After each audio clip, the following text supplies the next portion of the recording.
going to be, looks like with the levels that we have, the answer is probably going to be to play on normal, but you guys need to determine adventure stance. I don't really care, but try to make a quick determiner. We can either play 16 normal, 16 aggressive. I'm going to take 16 glory off the table, or you can play 14 normal, aggressive, or glory. I don't care.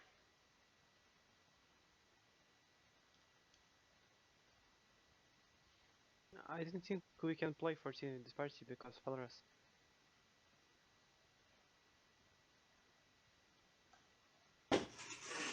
Also accurate. So yeah, some version of 16 is what needs to be played, which means 16 normal is what we're going to be playing. So there are a couple of things that are not required reading, but I want to make sure that everyone is aware that you have access to it.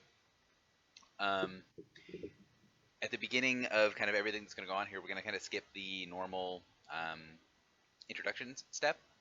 And as everyone is around the guild hall doing the different things, you see that the guild hall is just flush full of people. A lot of people are not on contract right now. There's lots of people that have been told before you go to do other things, take a minute to stay in the guild, as Matt has an announcement.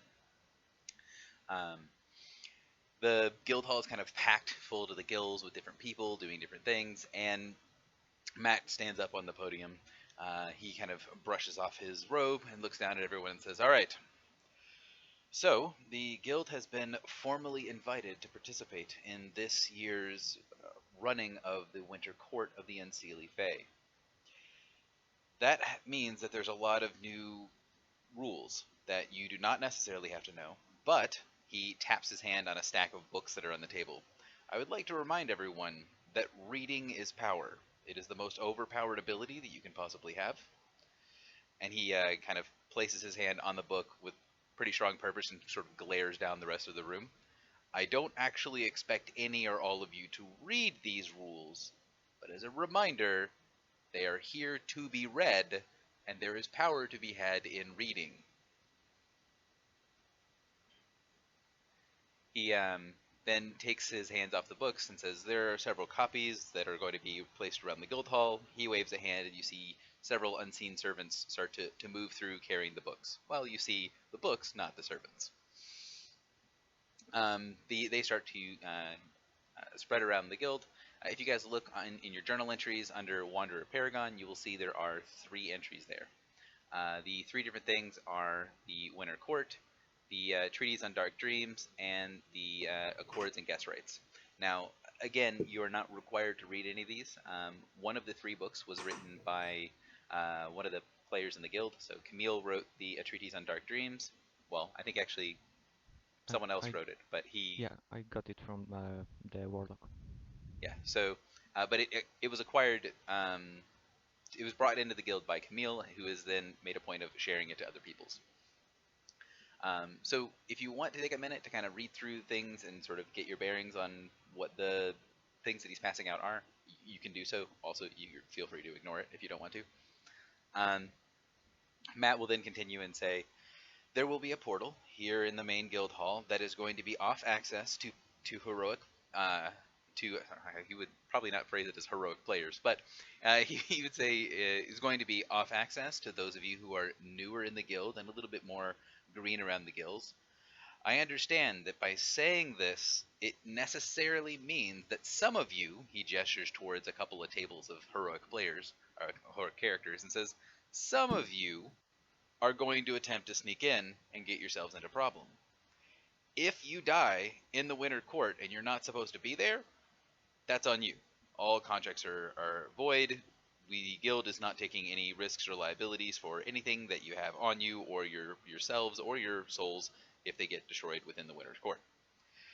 For everybody else, just treat the Winter Court as a hostile territory, but treat them with the respect that you would someone who is hiring you for a contract. The Winter Court has approached us as far as being able to hire us out on contract and have made very good inroads to making sure that people will be properly compensated for anything that occurs within the Winter Court." After a minute, he kind of like looks around at the Paragon players and says, "I'm going to be sending a few of you through first to sort of test the waters. A couple of you that have had some inroads in the Winter Court for one reason or another. After the initial meeting of things, everyone else will be free to go back and forth between the Winter Court and here, and the Winter Court will be in session for a couple of months. If you have any questions, don't ask me. I don't want to answer them, but the adjuncts know the answers to the questions that I think are relevant, and do your reading. He again stares down at people, looks at the books on the table, and says, "Seriously, do the reading," and then turns around and walks away. One of the adjuncts comes to the table that the six of you are sitting at and says,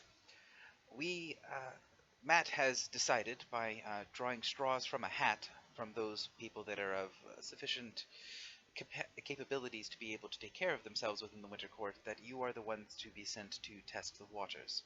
And she hands you guys, rather than the unseen servants, hands you personally each one copy of the 3 books. As she says this, you see a portal snap open in the edge of the guild hall, and one of the walls on the guild is now a open portal into the Winter's Court.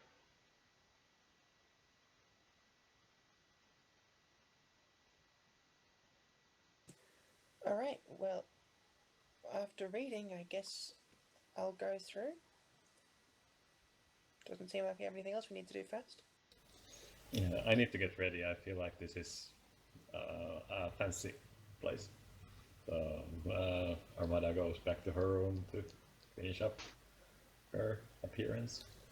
Yeah, glancing through the portal, you can see that there is a bunch of there is a palace that seems to be made of ice, and there's a bunch of kind of flashy, sparkly lights on the other side that are make it look like it's a disco ball that's happening inside of a palace of ice.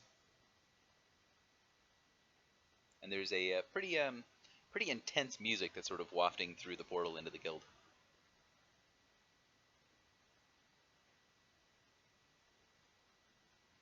So once you guys get properly prepared and get ready, I'm going to say you guys head off into the Winter Court. Thor is asking for a multi. He did so 5 minutes late, and he has no Paragon characters. Would you answer him?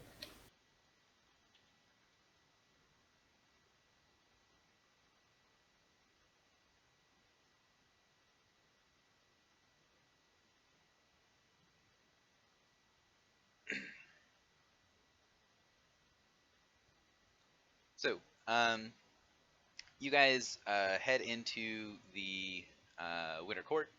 As you cross over, the sort of coolness of the Winter Court sets upon you. You can kind of tell that there is some sort of pretty powerful effect that is going on here, but you know that there's some sort of enchantment preventing the incredible cold here from actually being harmful to any of you here. And standing in front of the portal as you get there is an enormous troll. He's wearing a pinstripe suit with a necktie that seems to not really fit him quite well. It's off to one side. He's got a little bit of blood around his knuckles, and he's kind of strengthening a couple straps around his arm as you approach, as you guys step across the portal. He bellows down at you, "Welcome to the Winter Court. I am supposed to tell you rules." He pops his knuckles. "In the first part of court, you are not supposed to speak to the Queen directly. People can talk to each other, you can talk to the Queen's voice. I don't know why these rules exist. But you are welcome to be here, and the Queen and the Winter Court officially extend to you hearth rights. You will have the protections of the Winter Court while you are here, unless you do something incredibly stupid to provoke other guests."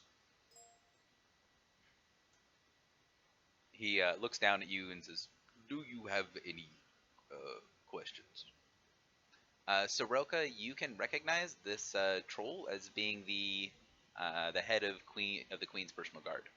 He has a emblem that's on his pinstripe vest that has a snowflake in the background and then a weird sort of sigil on it. This is the guy that we helped save in hell. Yes. I'll say to him that you're looking much better than the last time I saw you.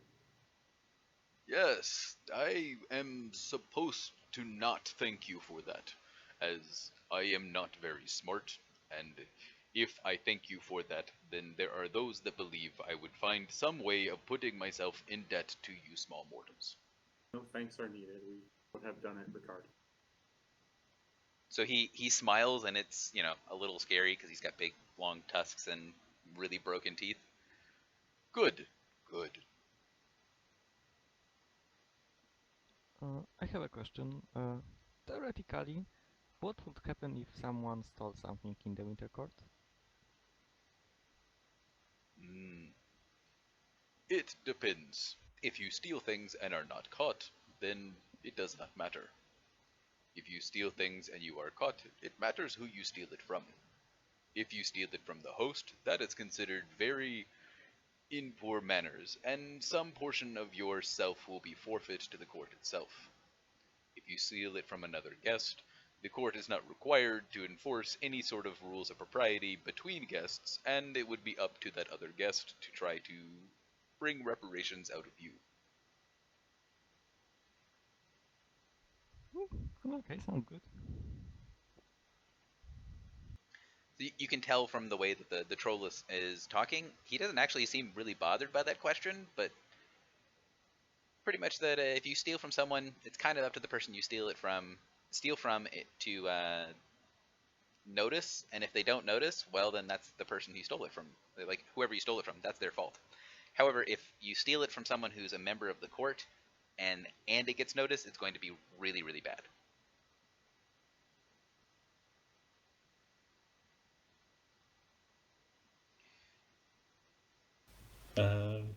Do you happen to have a guest list? He scrunches up his face a little bit. Guest list. I believe he rummages around in his coat, and you can see the blood is sort of like scraping up against and staining the inside of his coat. This, yes. He hands you a list. Thank you. What did you do to your knuckles? You kind of ruining your suit. Someone was rude. How were they rude? They were, how do I put, believing that they deserved an invitation to court when they did not. Oh, I see.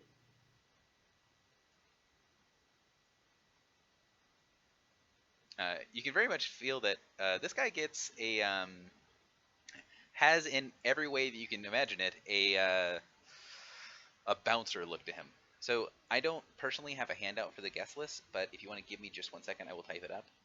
If I don't need. I just want to have it.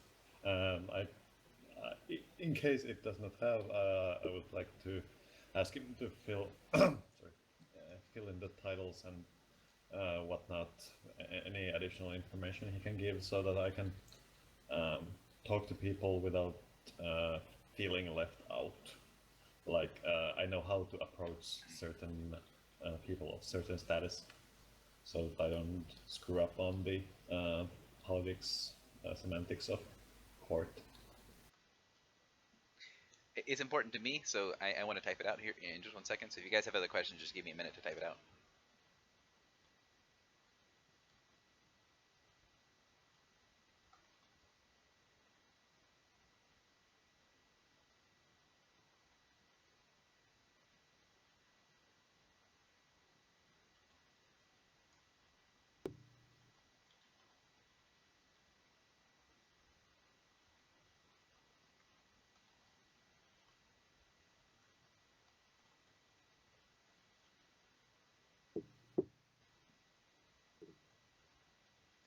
So the guest list basically has a lot of things that you would recognize. So many members of the guild, and it kind of has a general entry for members of the guild as approved by Matt.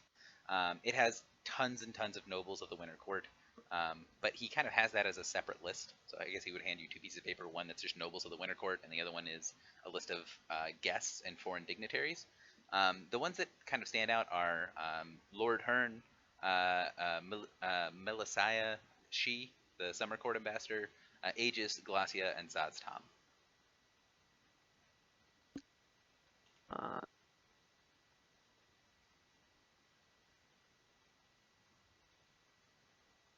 would it be some kind of history check to know who these people are, like Lord Hearn or Aegis, or what kind of check would it be to know who they are?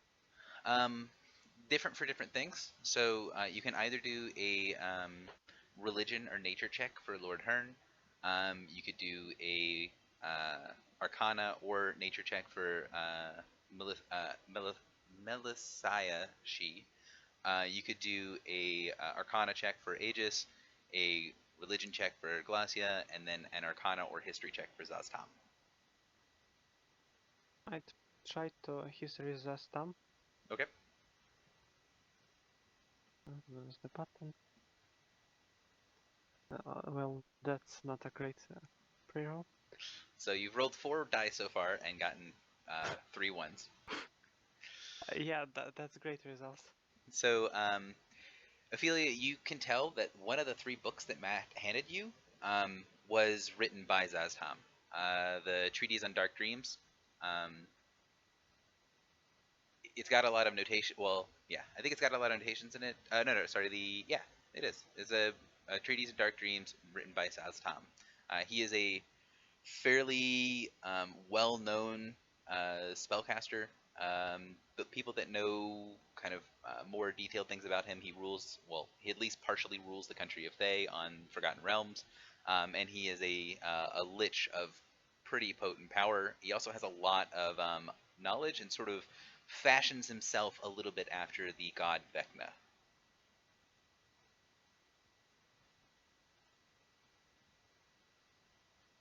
Okay.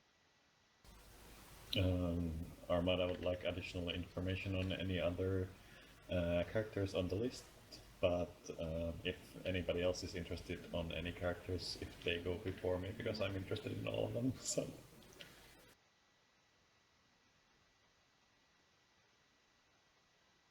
Sounds like it's on you. Okay, let's go by the order. So, Melisaya Sid. That's a hard name to pronounce. Melisaya Sid. You're right. She. Sidhe is she. Yeah, it's been a while since I've played this. Yeah. That was. I don't remember the checks. It was nature or arcana. Nature or Arcana. Also, Lord Hearn is technically first, but I thought the roll was made on Lord Hearn. Sorry. And then we'll do Hearn first. nature Hearn, or religion for Hearn. Okay. It's gonna be sad on both. Because sorry, my TV is being funky.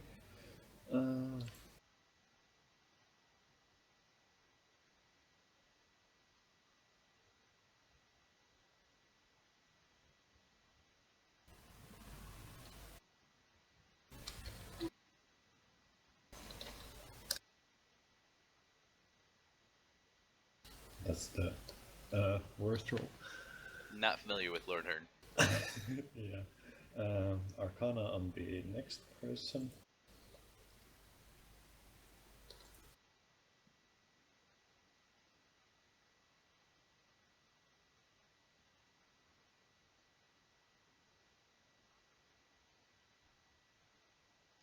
So let's see, we're at 14, right? No, we're at 16. 16. This is for Aegis. Melisaya. Melisaya. Yeah. You can tell that she's the ambassador for the Summer Court. I would say she doesn't have any particular thing other than the fact that you can tell that she's, because of the notations on the list, is probably a fairly high-ranking member of the Summer Court, and is probably here to be witness to the Winter Court rather than being a participant in the Winter Court. But that's about all the information you'll get from about her. Next one was Aegis. Aegis, Arcana. Arcana. Nope. Glacia You is haven't ever religion. heard about him. Yeah, the name doesn't look familiar. You know that the name is a word, but other than that, you got nothing. And that might be slightly less ridiculous than it sounds. Nope. Carry on. And that's the whole kit and caboodle. So you guys don't have a They lot of are- information on some people. Guys, there are 3 net ones on one screen right now. Yep, pretty excellent.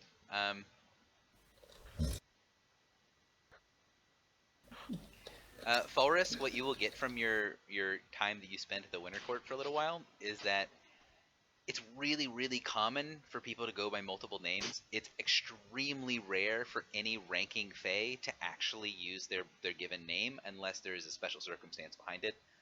So, for example, the Melisaya, she is probably actually using her real name because she's a guest in the court. Most other like ranking Fae are gonna be using pseudonyms or things that other people call them by and things like that because they don't want to say their own names. Yeah, because of the true name. Right.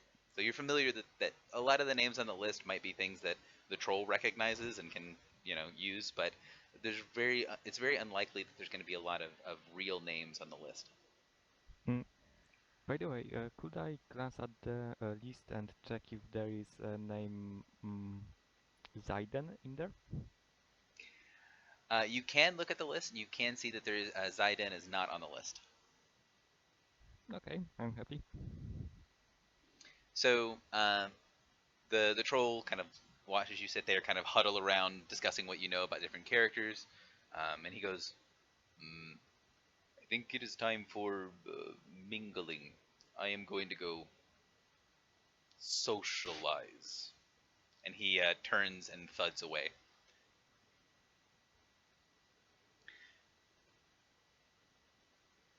Can I get? Whoa, hang on. Can I get a initiative roll for everybody for interactions within the court?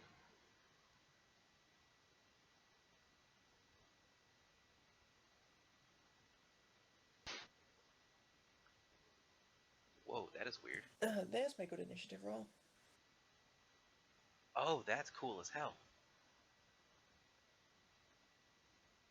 I just accidentally learned something about Roll20 that I am gonna have to figure out how to use that later on. What did you learn? I'll talk about it later. Okay.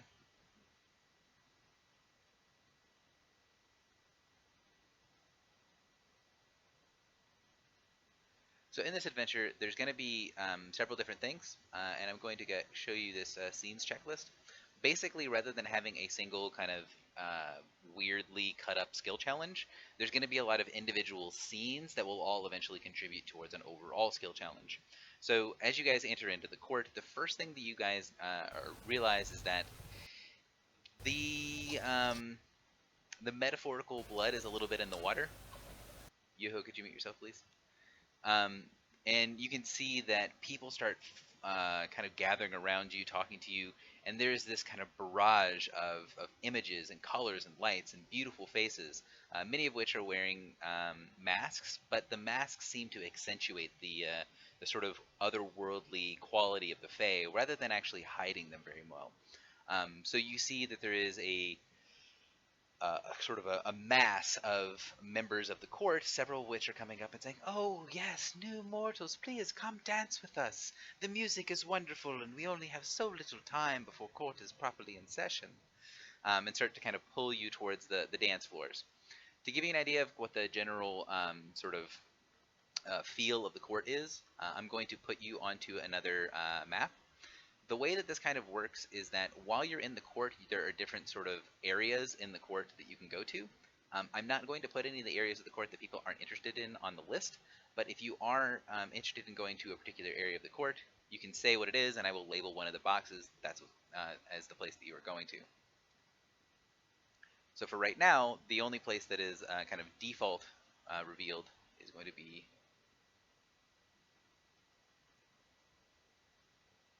the dance floor.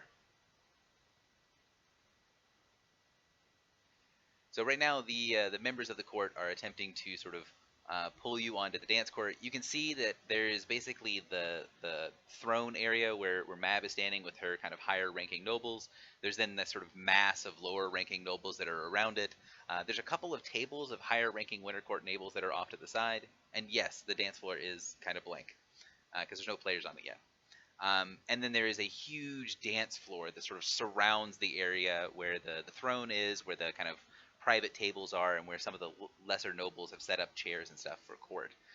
Then outside of that ring of dance floor around everything, you can see that there's little pockets of other people standing around that are clearly kind of guest pockets.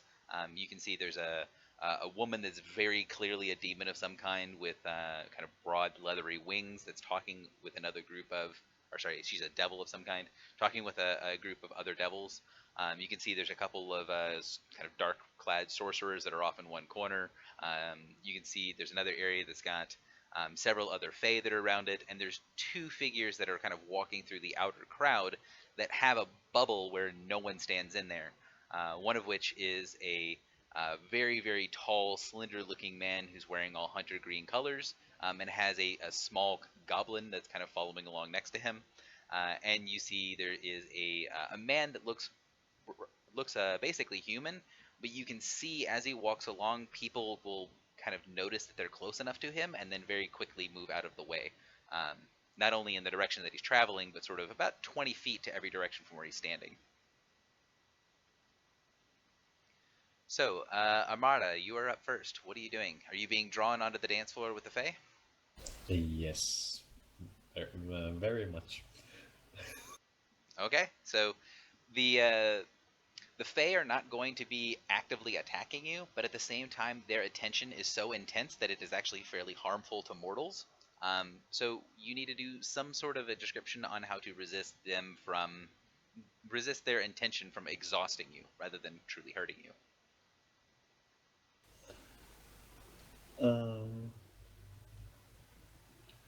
I feel like sorry, this was mildly quick. I know what I would like to do, but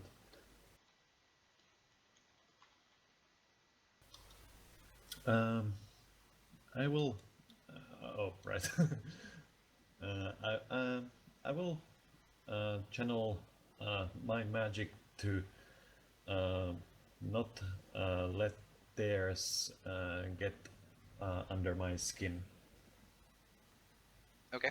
So as a protective surface on myself.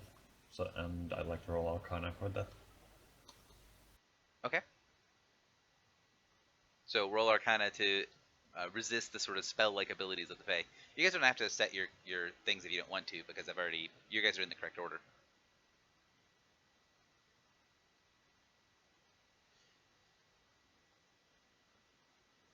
So continuing on the path of having excellent rolls, you realize that after you start sort of using your powers while you're on the dance floor, that in pretty direct terms, the Fae feed on mortal magic. So while, yes, they seem very excited and very happy to have you there, and you see that you kind of create a bit of a sensation on there with these weird sort of swirls of Fey nobles that are dancing in this rhythmic beat around you, you can tell that this is just exhausting to the extreme. There are stories in the past of mortals going into Fey courts, and because their presence is so well loved in the courts themselves, they dance until they die, and you're starting to feel the effects of what that actually feels like. Please lose a healing surge. Lord Merrill. Okay. I am gonna go dance. Okay. And I'm guessing I still need to make a check, even though I technically don't age, and et cetera, et cetera, et cetera. Mm-hmm. They are still going to feed on you in some way or another. Okay. Well, I am going to try and whenever one person's attention becomes too overbearing, I'm going to try to somehow deflect the conversation off to someone else and sneak away to dance with someone else with stealth? Question mark? Right, so you're gonna find a way to lose yourself in the crowd of moving bodies so that you don't get too much attention from any one individual. Sounds good. Exactly.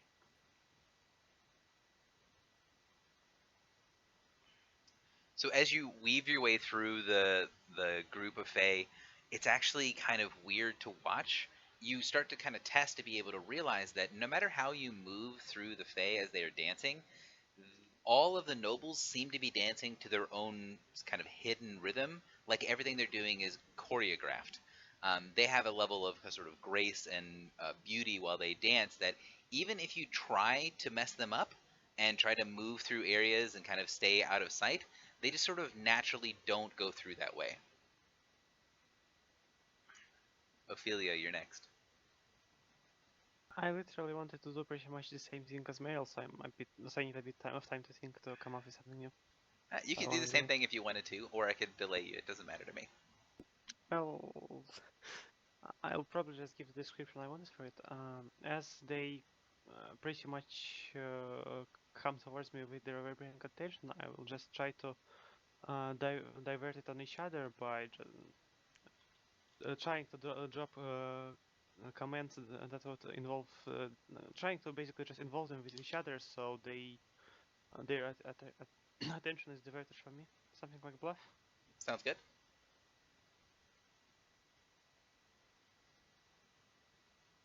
So you're not passing to be human, but that does actually work very well. I'm going to put you onto the dance floor. Basically, you can tell that some of the nobles, especially what looks to be kind of the higher ranking nobles, notice what you're doing, but they do enjoy doing with it. Like they see that you are sort of aiming the conversation in other ways, but they enjoy the deception. They enjoy kind of what you're doing. And you can see that this is very much something that they're used to and something that they like that is not as offensive as it might be in some other circles. Sorelka, you're up next. Right, so I'm a knight of the Winter Court, so I would kind of like to try to avoid this by just and I want to make my way over to the demon if I can be excused from the dance floor. So yeah, you don't have to go to the dance floor. You can sort of, if you want to, you can sort of pull rank and sort of say, no, I'm gonna go do my own thing, or you can just sort of slip away and go do your own thing. Yeah, I will politely decline the offer to dance and say I have business elsewhere and over towards those demons. Or were they devils? Devils, not demons. Devils. Good, because that makes more sense.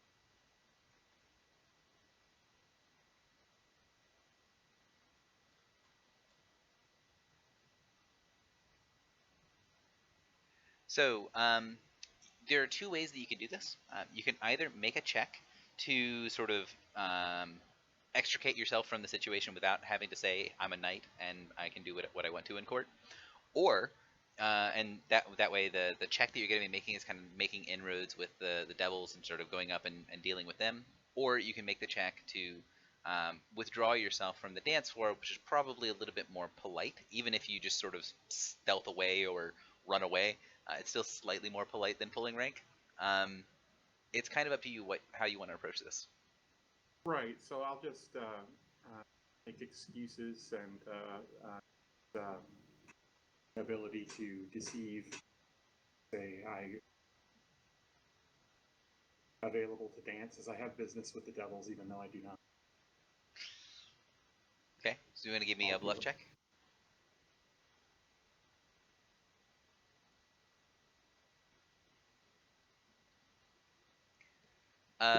They believe you quite hard. So you make your way. That's a 1, 2. Let's fix that. You make your way over there. As soon as you start to kind of move through the crowds, you can tell that the sort of distinct little bubbles of people on the outside of the dance floor are sort of purposefully apart. There's kind of a gap that is sometimes met up by other like lesser ranking nobles, but each of these little sort of separate groups of people or groups of dignitaries does kind of keep to themselves. And you can see that the devil sort of notices you approach, and one of them looks towards you. I'm going to see if I can pull her over to this real quick.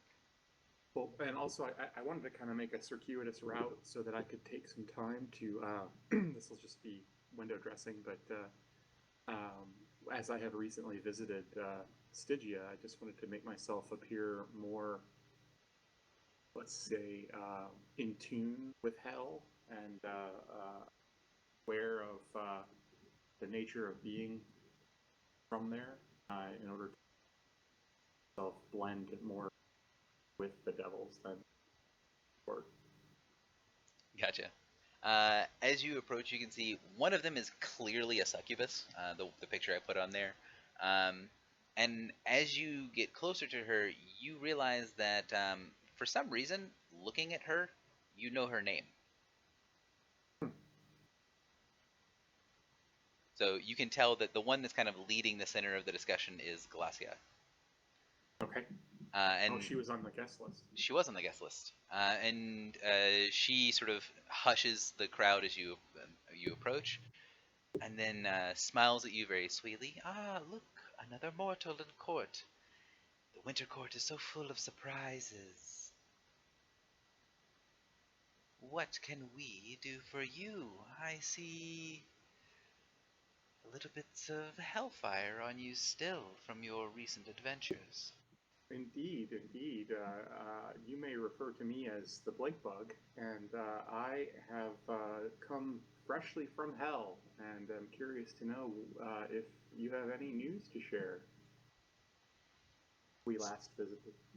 She smiles and says, "There are those in hell that do not get along with their peers and superiors. I, however, respect my father's wishes, and do notice that you have done him a great favor in your recent adventures in hell. As such, I do not mind sharing some of the gossip."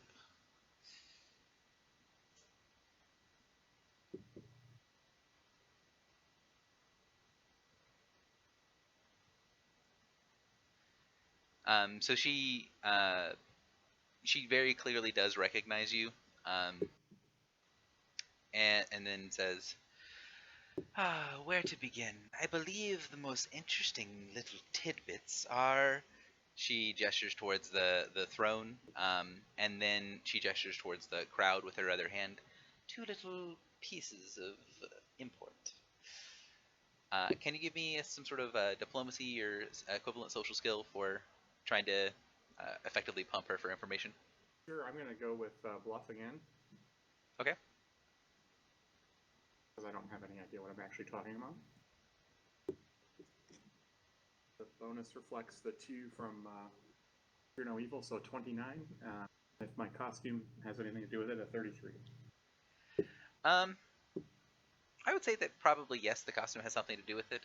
Although she does still recognize you as someone from the previous kind of adventure, from the previous stuff that was going on.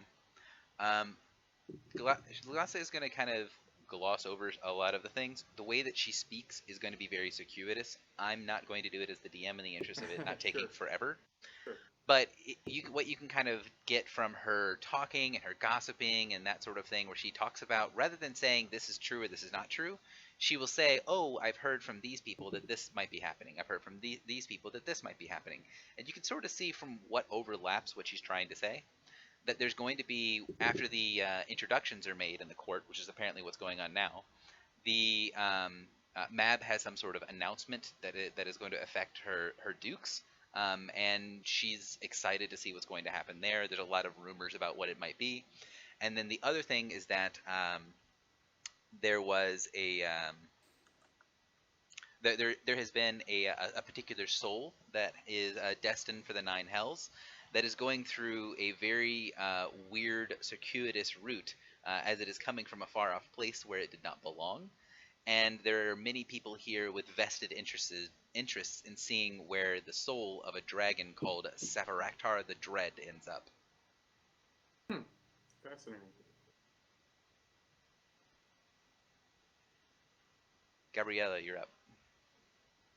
Okay, well, high-class social scenes with powerful supernatural beings that try to drain the life out of you is Gabriella's entire unlife and family. So she quite happily walks onto the dance floor and begins to engage with all the members of court, politely learning their names and dancing with them, and remaining fairly, what's the word? Not getting too wrapped up in the whole thing because she's accustomed to all this. So diplomacy. Yeah, so you have your I'm at court kind of court face on. Yeah. Cool.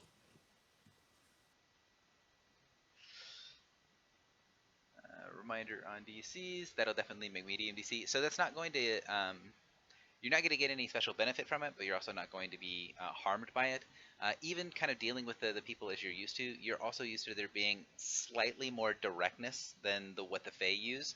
The Fae seem to have kind of layers upon layers of masks and illusions and kind of discussions about things, and it's sometimes hard to follow the conversation, and they seem to be using the fact that it's hard to follow the conversation to sort of exhaust you and sort of distract you as you're moving through. So you're able to definitely keep your head in the game, but you're not going to be getting ahead of the Fae in this diplomatic double talk. Faurus, you're up.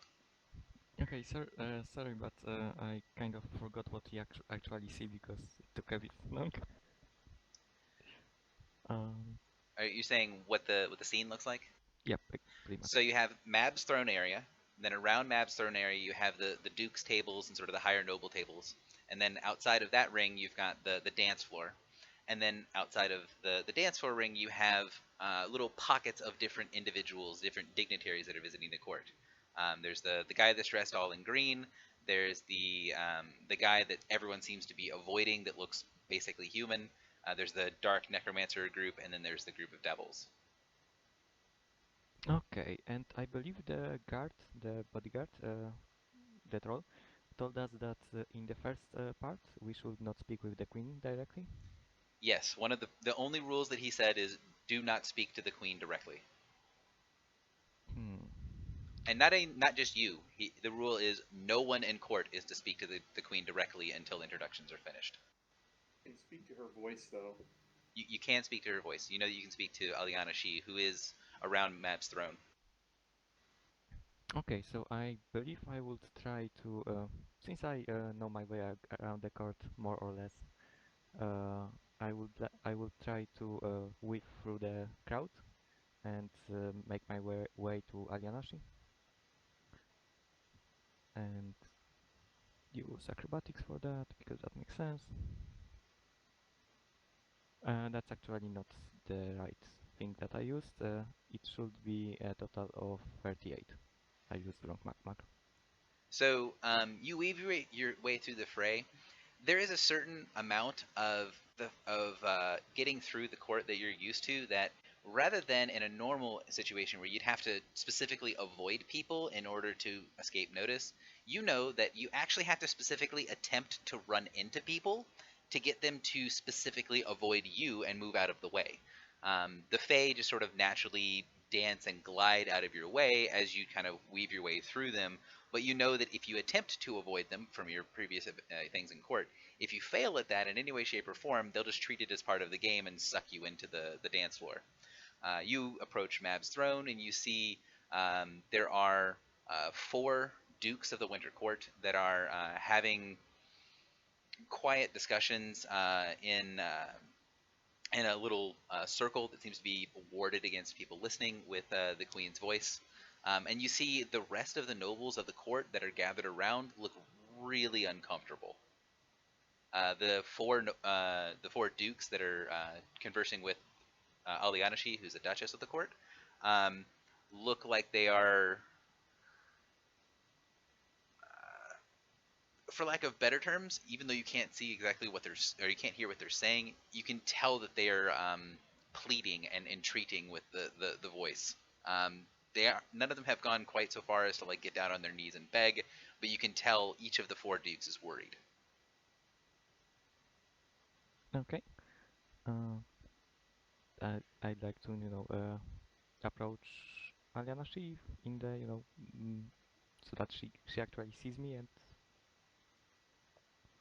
So you see Alianashi look over towards you as you're approaching, kind of making an effort to be noticed. and she will give you a sort of half-hearted smile, kind of a smile of thanks, like has an excuse. She gestures and says something to the other dukes, and then she steps out of the circle that is warded against listening, which breaks the circle for a second, and you hear a couple of voices all at once trying to talk in Elven, and then she waves her hand, and the circle links back together as she sways her way through the court towards you.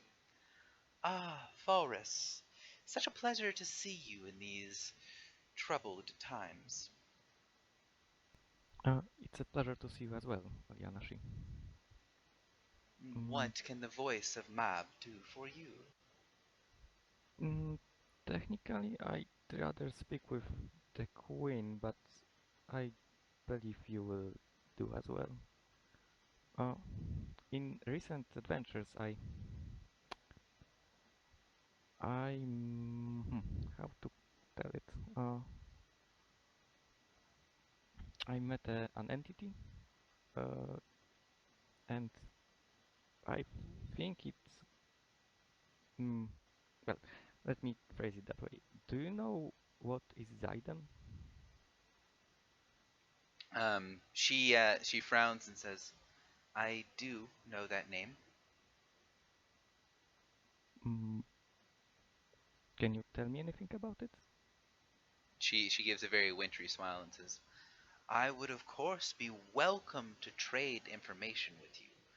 In respect to your station here, you would not ask me to give something like that for free."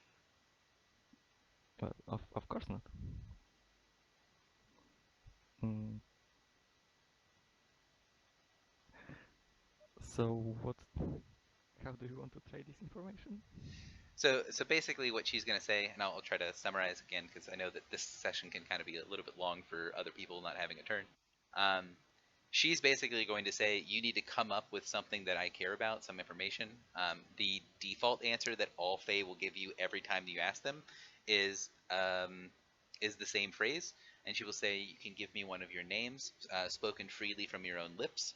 Um, if you give part of your name to her, then she will have part of your name, and that is a sort of their opening thing. But if you want to trade information with her or trade favors or anything like that, she will be willing to trade with you. But you kind of have to come up with something other than your name if you want to trade information with her. So think about that for a little bit, and then I'll kind of back around to you.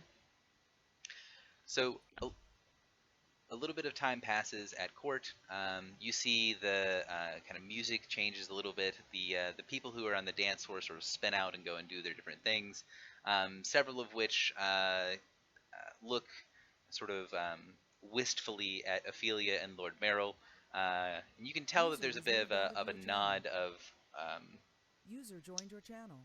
acknowledgement of a peer from several of the nobles as they retract away, and you see the four dukes. Fowlers, you can see the four dukes take some sort of cue that you don't see, and move to a area that is now opening up on the dance floor. All of the nobles, without kind of needing to be cued, sort of clear a spot on the dance floor.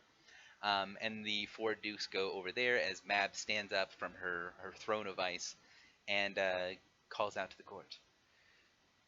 The 7,422nd Court of Winter is now open. In doing such announcements, there are things that need to be rectified before court can formally begin. These four dukes have broken not with their given word, of course, but have broken a bond.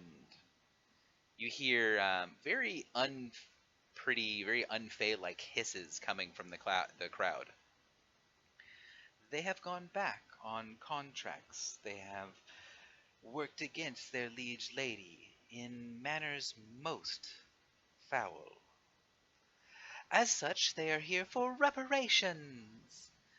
When she says reparations, her hands kind of gesture out in this big sort of gesture of flashy motion, and you see lights sort of sparkle in the corners of the ice palace. This intense sort of fascination gets washed over the crowd as people start paying very close attention to the four dukes that are now standing at the center of the dance floor, and says, now the only way they can be reminded of who they truly are is to remember who their choices affect. Every member of the Winter Court, from Queen to Esquire, is required to take the understanding and the contracts of those underneath them with the utmost seriousness, treat it as it is their own. As such, these four will be reminded of who is beneath them is also bound to them. They are responsible for all actions committed by those beneath them, and those beneath them have committed acts that shed poor light upon their liege lady. She kind of gestures to herself.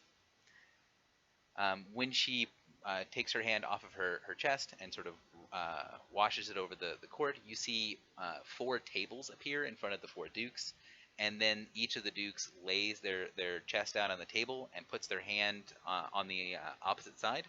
You see little bonds of ice form around their arms and, their wrists and ankles as they are bound at the table. And the trolls come up and kind of unceremoniously, especially compared to the relative grace of the rest of the court, grab hold of their shirts and then rip off their shirts. The head troll, the one that talked to you guys when you came in, comes up, pulls a little black case out of his pocket, opens it up, and places next to each one of them on the table a thing that looks like a black stylus. And she says to the Winter Court, each of them will know what they have done, and each of you, gestures mostly towards the lesser nobles and the ones that have recently left the dance floor, is able to remind them of where they stand. You see lines starting to form from the lesser nobles around the four tables, and you can see that many of the nobles are sort of lining up according to rank, with the highest rank people being at the front of the lines and the lower rank people kind of extending off into the distance behind the tables. The queen smiles and says, once this is formally complete, we will begin the Winter's Court. Until then, people are welcome to continue socializing.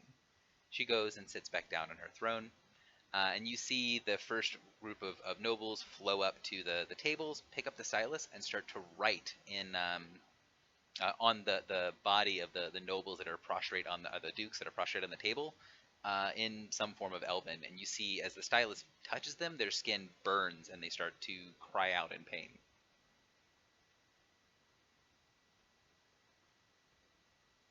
So, we are now in the second round of kind of dealing with the Winter Court. Most of the nobles' attentions are off of you all directly, so you're not going to be drawn into the dancing. There's a little bit of dancing that's going on in the sides, but most of it is kind of constricted to individuals, like a couple of people dancing together rather than a huge chunk of Fae. Many of the nobles separate into two different groups, which I'm going to now reveal.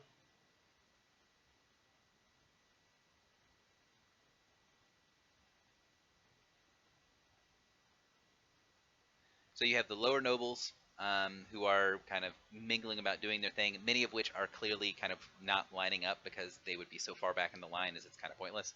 And then you have the Duke's tables, which are the tables that the Dukes are laying on that are getting carved.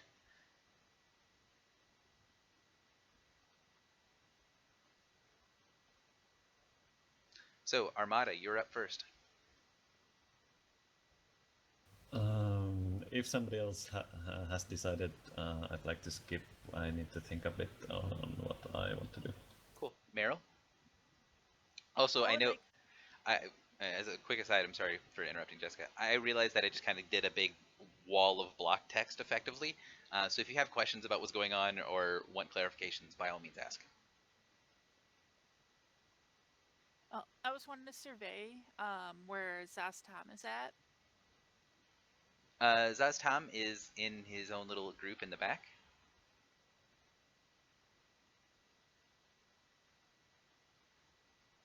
Okay. I think I would like to try and make my way over to there.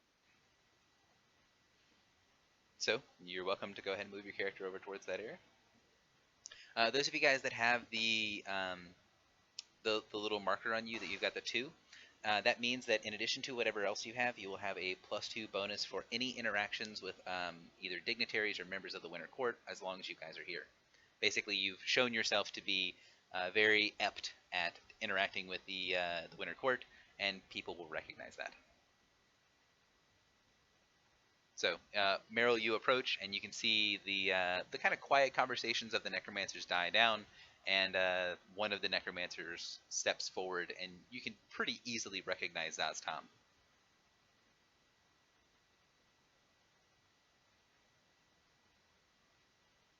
Oh, the conversation dies as soon as I get there. You can tell it's basically like the people who are talking to Zaztam kind of hush for a second as Zaztam comes to kind of acknowledge the fact that you're joining their little group. Again, each of these groups is sort of its own little pocket, so going up to one of them is pretty obvious. Okay. Well, could I use bluff to try to kind of insert myself into wherever I last thought their discussion was going? Sure.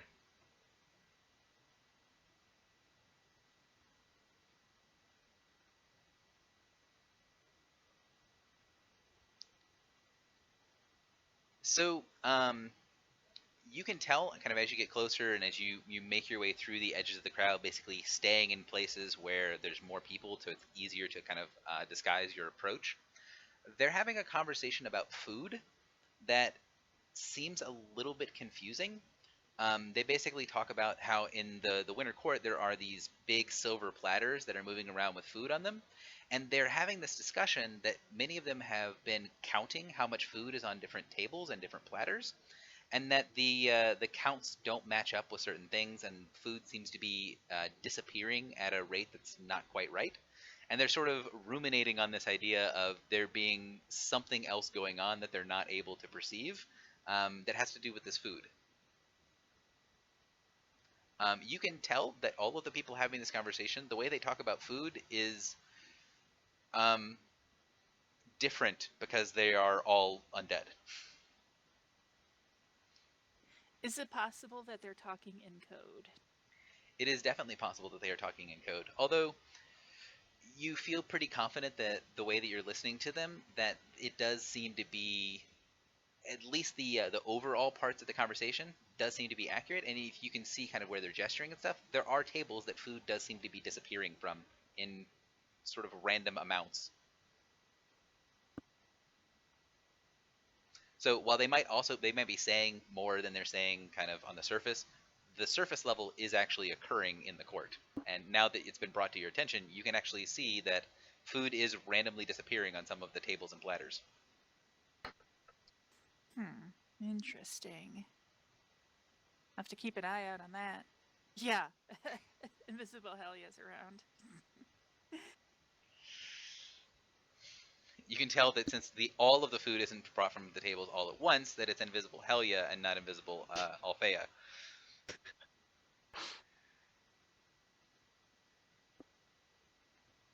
So you can easily insert yourself into the conversation. They kind of notice you kind of walk into the conversation and continue along what you're saying. Zaztam will smile, and you can barely hear the kind of corners of his mouth crack like old parchment. And he says, "Yes, something that we have all noticed, and it's good to see that others notice too. This curiosity with food. Such a curious nature. None of our food seems to have disappeared." He gestures towards a full silver platter that is just piled high with miscellaneous delicacies. Huh. You'd think that a lich wouldn't actually have to eat. He smiles and says, "Of course we do not, but it would be in poor manners for them not to set out refreshments for us."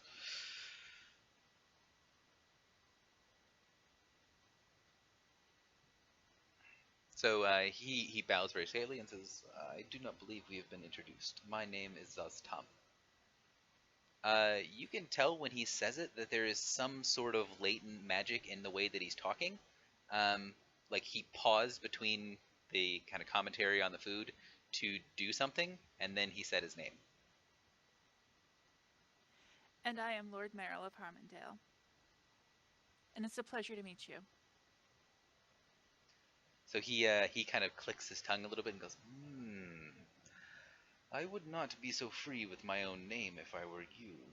Lucky that you are. This circle of ours is warded. Good to see lords and ladies of court.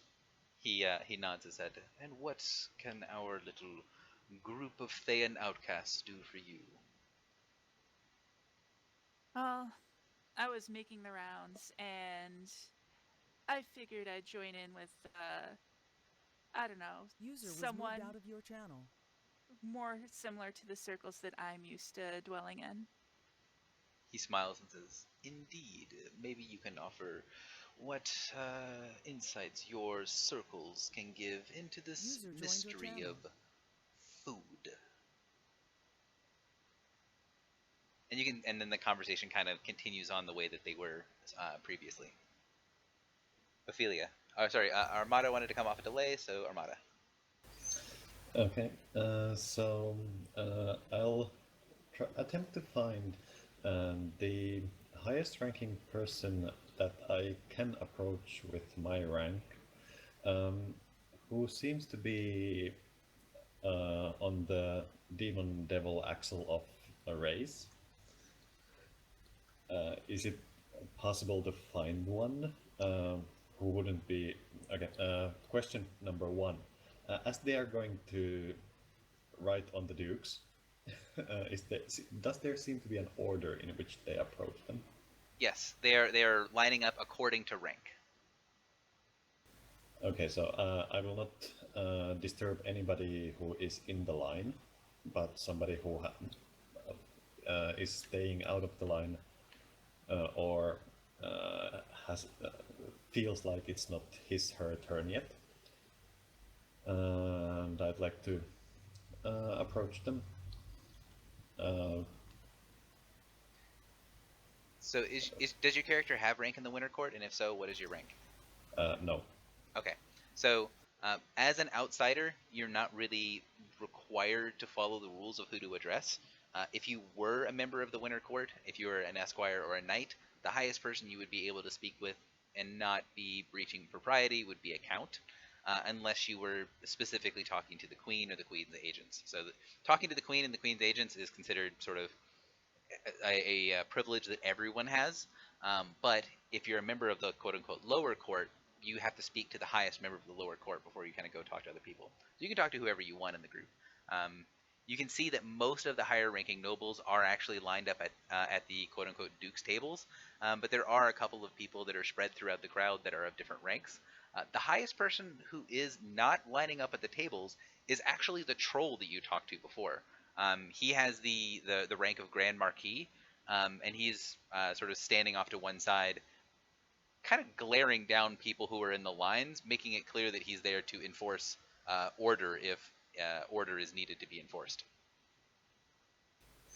Anybody more on the demon side of appearance? If I remember correctly, he's a troll. He is a troll. So all the people here are fey creatures in one way or another. There aren't any demons or devils that have rank. All the people that are demons and devils, well, there are no demons in the court right now at all, but all of the devils are in the sort of dignitary area where Sorelka is, where they have respect because they're visiting court, not because they are members. Okay, I'll go in there. Okay. To be blunt or not to be blunt is the question. It's hammer time. Okay. I feel like I want information on the life after death. Is there any kind of trade that you lot would be willing to make? So you're asking the devils about the soul trade? That was a keyword and I did not recognize it. Does soul trade? Yeah, so if you're asking them about life after death and kind of what sort of stuff they do, they're going to talk about purchasing your soul because they're devils. That's what they do. I don't have a soul to sell, so um, uh, I'm more interested in the physics on what happens after. Gotcha. So you want to know more about the process than anything else. Yes. Cool. Mainly So interrupting the process. so there's a lot of that is part of the discussion that Sorelka kind of started, is that there is this sort of weirdness that's occurring with one of the other souls. So you could easily insert yourself and sort of direct the conversation that way if you want to give me some sort of skill to kind of direct the conversation. Social skills and insight are the obvious answers. Diplomacy income. Okay.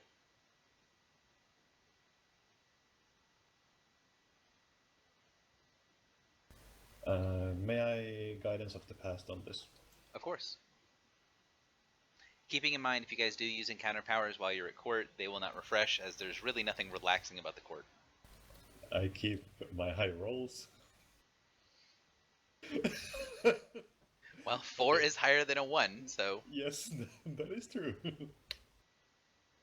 so it does not make medium DC. You kind of try to insert yourself into the conversation, but it's a little clumsy, and for lack of better terms, they kind of ignore you completely as you're talking. You get this very strong sense of kind of ostracization. There you go. There's the last one there. As they sort of tighten the circle around Sorelka and continue to ignore any sort of changes to the conversation. Yeah, sorry, I don't know why I couldn't say that word.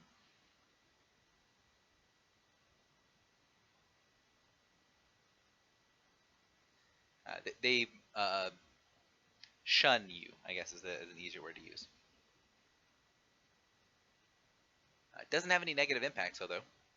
Ophelia, you're up. Is the spooky human still around? Is the spooky human? What do you mean? And the human whom everyone seemed to avoid. Yes, the guy that's in the hunter's leathers, he is still around. He's actually standing over kind of by himself, picking at one of the tables. You noticed when you first came in that he had someone with him, and he seems to be by himself now. Well, he seems kinda interesting. I would like to, since everyone seemed to avoid him, that's probably for a reason, so I would like to observe him from a distance, avoiding drawing his attention to me, to see if I can see anything basically that would tell me why is everyone avoiding him.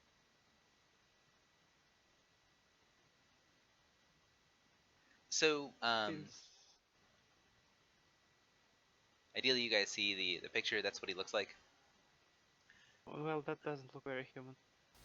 We do. See. He looks like he's close to human, but not quite. Again, from the distance, he looked more human. As you get a little bit closer, he has a pretty strong kind of aura around him. Yeah, he doesn't have the +5 to pass as human. And you can tell that the two different people that are kind of being avoided, one of them seems to startle other people as they get close to him, and then they just sort of very quickly get out of the way. This one, however, every time he kind of moves through circles and kind of goes around, he does approach certain people and talk to them and keep moving.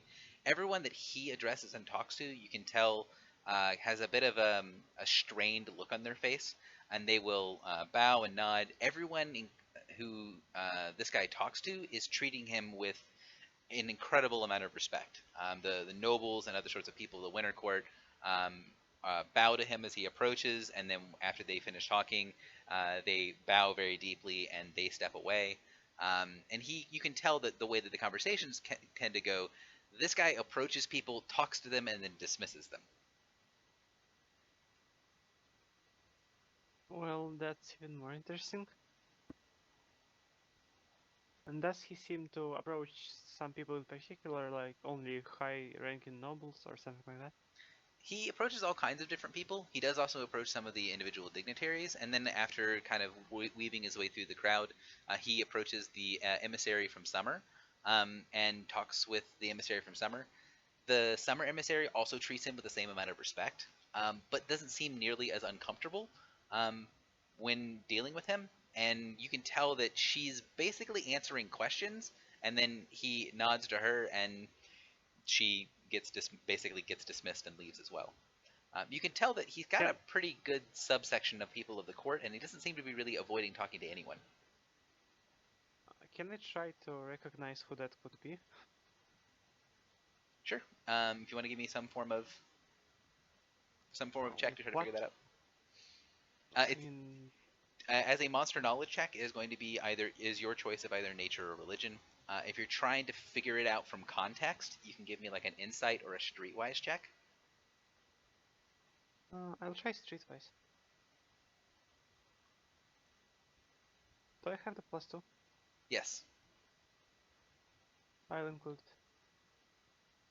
So you can figure out kind of from context that this guy is treated like the rest of the Fey nobles, but the way that they treat him is as a visiting dignitary, and both the summer and winter court treat him as a visiting dignitary. So he's some sort of Fey noble, but is neither summer nor winter. And then from context, you can sort of think about the list and stuff that you got from before, and figure out that that's Lord Hearn. Mm-hmm. And everyone is avoiding him because he's making everyone uncomfortable with how he looks, probably.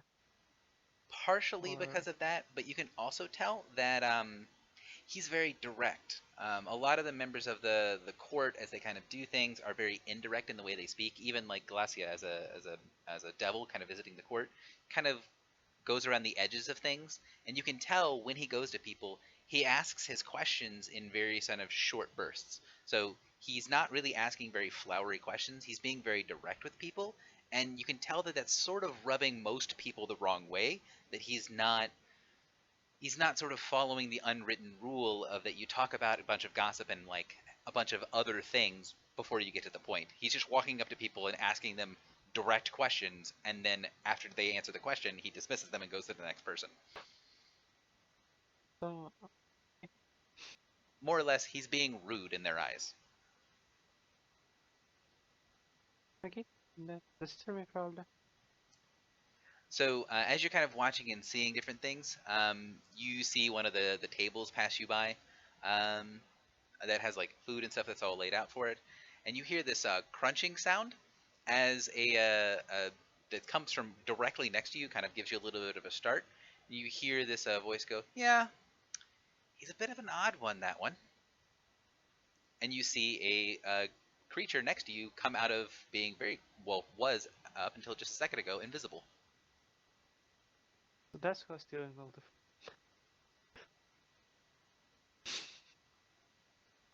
Why is he not on my... Oh, it's because he's on this other map. Da, da, da, da, da.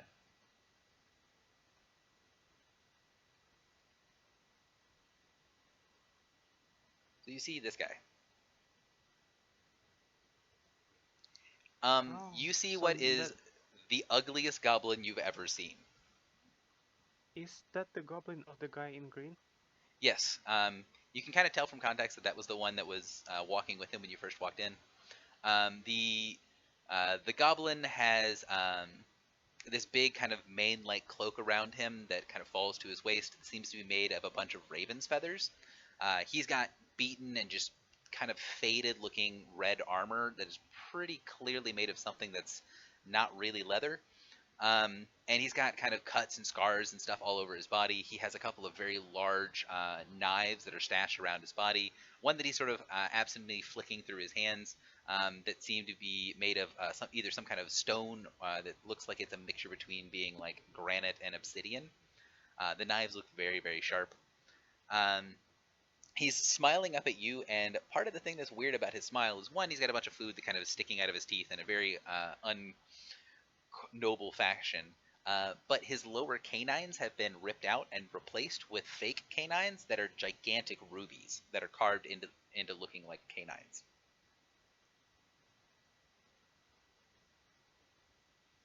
Hello there. He gives another one of those big toothy smiles. And he says, "Hello. I don't think you guys are going to end up living very long if you don't notice anything at court. He takes another bite from what appears to be a large snail that he took from one of the platters, and it crunches loudly in his mouth. Well, it wasn't very easy to notice you. He chuckles a little bit and goes, "Yeah, that's kind of the point. But you know, my lord kind of wants to talk to you at some point, so get around to it. Make a point of it." He gestures towards Hearn off in the distance. Towards the word got swallowed. What was the towards what in the distance? He gestures towards Lord Hearn. Basically, he gestures towards the way that you were watching previously. And then That's weird, since I thought Goblin was walking with the other guy. the goblin was walking with the one that was in Hunter Green, so he was walking with Hearn. So he smiles and kind of shrugs and goes, Wait, I'm now confused, since the way you explained, there was a guy in green with a goblin next to him, and there was a person who looked more like a human and whom everyone was avoiding it. Did I just completely misunderstand that part? So there's two different people that everyone was avoiding. There was one guy that was in green that had had an aura around him that people weren't really avoiding, like stepping into, but that people would kind of excuse themselves and walk away. That was the guy in green. The other guy looks human and doesn't have any outward signs that there's anything weird with him. He's walking by himself, and people kind of notice when he gets close to them, and then they very quickly move away without saying anything. So the guy in green, and then there's a guy that's in white and blue robes. Oh, then I figured why I was confused, because initially I said that I want to look at the guy who looks human. Fair. So I was confused when you mentioned this goblin. It was kinda all off. Well, okay, I'll approach Hearn then. In the interest of not rewinding time and going through a whole bunch of different stuff, I will stick with my misconception. I'll approach Hearn then. It's just that it took me a while to understand what's happening because of that mix-up. I apologize. So we'll get to that in a minute. You took some time and got quite a bit of information, so I'm going to go to the next person. Soroka?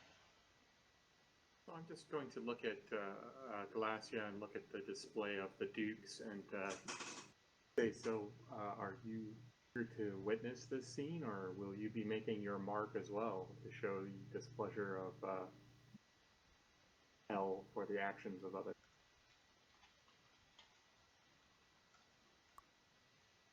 She smiles and says, "Well, members of different courts can, of course, treat their supplicants however they so choose. I do not believe my father would be quite so lenient towards members of his court that betrayed him so openly."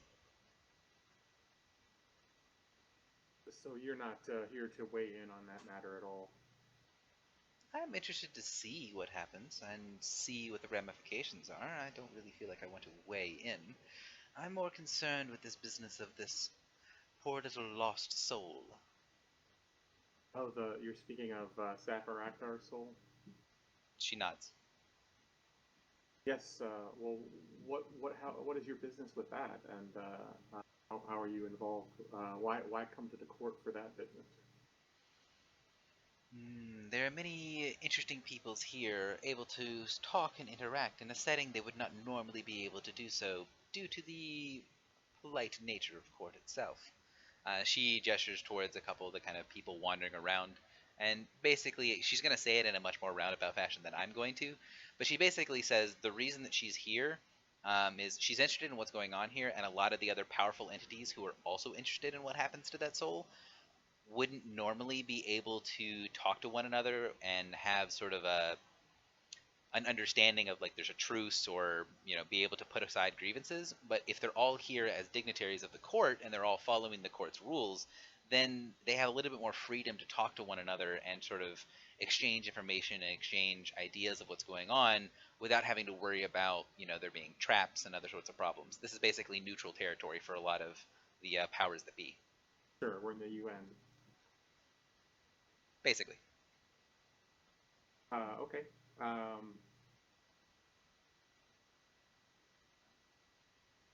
That's all she's going to offer. It kind of puts me at feel stuck in terms of proceeding with that conversation. I'm very. Oh, go ahead. I will say that because of the way that she talks about things, she will refer to certain people. Again, she doesn't really say what is going on. She says, this person believes this person believes this. And while I don't want to go through kind of everything, I feel like a couple of the people that she mentions is probably important for the conversation. You can see, she says, for example, Zaz Tom is interested in a more intellectual pursuit to see if there is sort of any interruption within a soul or a creature in undeath. Liches are always interested in those sorts of intellectual problems. So basically, the reason Zaz Tom is here for this sort of thing is to figure out intellectually what's going to happen with it, to figure out what the rules might be and how the rules might be tested or broken, which is important for a lich. Talks about one of the other people. She will actually gesture to the human that User was moved out of your Ophelia was channel. supposed to be talking to. So apologies, Ophelia, User and joined your channel. acknowledge him as Aegis, and say Aegis is interested in. User was moved out of your channel.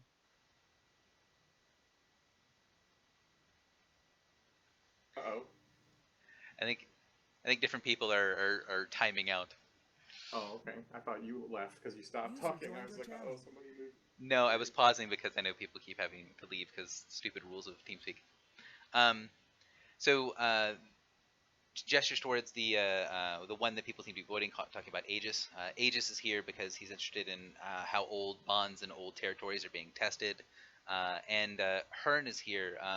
Has special interest in this particular hunt as he has slain this beast before, and is might have vested interests in seeing the matter to its resolution. Heard has slain Safarakdar before? She nods her head. Yes. Fascinating. It was, in point of fact, the death brought upon him by Safaraktar, or brought upon him by Lord Hearn, that initially caused Safaraktar to reach beyond the realms of what some here would consider to be propriety to get more power from. She smiles very broadly. Unsavory sources. You can pretty much tell that she means getting power from hell. And that's what drew the interest of the Winter Court in the first place to something so insignificant as Safarakdar? One of the pieces, yes. There are many layers, and many people have different answers to that question. She will kind of lean forward and say very conspiratorially, this might be new to you, but the Fae are not always talking on the level. Oh, that's, yeah, we have, it's new and yet very apparent to us.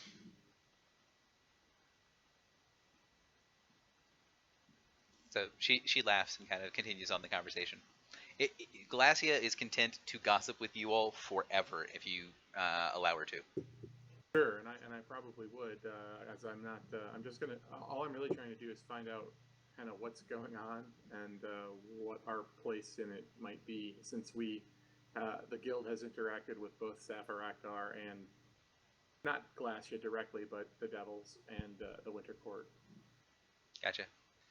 And eventually I'll even get around to introducing Armada as somebody other than that. I won't use that name, but...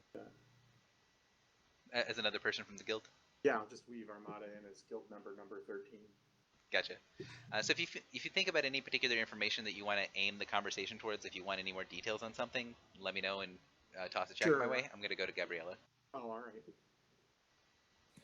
Okay, Gabriella is going to find a Fae who looks like they know what's going on, perhaps one who's already signed one of the dukes, and in the most circuitous and subtle way possible, insinuate that she's quite curious about what circumstances would drive a Duke of the Winter Court to break his word and end up on a table getting written on. So, trying to figure out what actually happened there with diplomacy. Sounds good. So you approach one of the people that is already signed. It is a Grand Marquis, someone of equal rank to the troll that kind of introduced himself previously. And he smiles and kind of chats you up and talks to you for a little while. And you can tell that he's happy to kind of have someone to talk to. And then kind of lowers his voice into kind of a more gossipy tone and says, well, it is common knowledge, you understand, that The dukes, some of the members of the court work in a very circuitous ways against one another. Everyone has their own business dealings and their own little contracts inside things, of course, but acting directly against the queen, now that is something that you really don't see very often. No, no, no. These ones acted not really breaking their word, per se. No Fae can truly lie, but they definitely went against the bond that should be held towards their liege lady, dealing with some very, very unsavory characters, you see, and maybe contributing to our good lady's lateness in her appearance at court today. I see. Well, that is quite the scandal. Ah, isn't it just? These unsavory characters. I'd be fascinated to hear more about them, though. So I will say that it is because of the way that these adventures work. As a character, as a member of the guild, you would be familiar with kind of what happened in one of the previous adventures that happened with the guild. Would be that the queen was trapped in hell at one point, and the guild helped free her. And basically, with that context, you can get that the four dukes that are on the table had some sort of role to play in that plot to trap the queen, and the queen being trapped in hell was the reason she was late for court. Okay. In that case, Gabriella, having figured out what she wants to know, will continue to politely converse for a while before drifting off to do something else next round, I guess. All right, Falrus. By now, would I have heard anything about the Sapphire Reactor being the point in this? I would say you can kind of gather from going back and forth. I'm assuming that this is each kind of round of the skill challenge is 30 minutes or so. So I can assume that you guys are kind of coming back and forth, occasionally talking and working through the different crowds to sort of share information if you find that information important. And I feel like at least someone would have found it important that Sapphire Actor's name got mentioned, so it seems reasonable that you would know. Okay, so I guess what I would offer Alianashi. I will tell her that what I have to offer is I was present during the fall of Sapphire Actor Dread, if that's something that you have an interest in. She looks and says, "Yes, I have an interest in some information about that creature. You would like to trade information or something about that for information on this other name?" That is correct. She taps her finger very lightly against her lips. Says, I could definitely see that as being an equivalent exchange of information, but you do not have anything currently that I need about Zafaraktar the Dread. I do believe, however, that another member of court might help you acquire information that would be of enough value for me to share about this creature's identity. Lord Hearn is looking to speak with some of you about that creature specifically. And she gestures towards the area that Ophelia is kind of walking towards.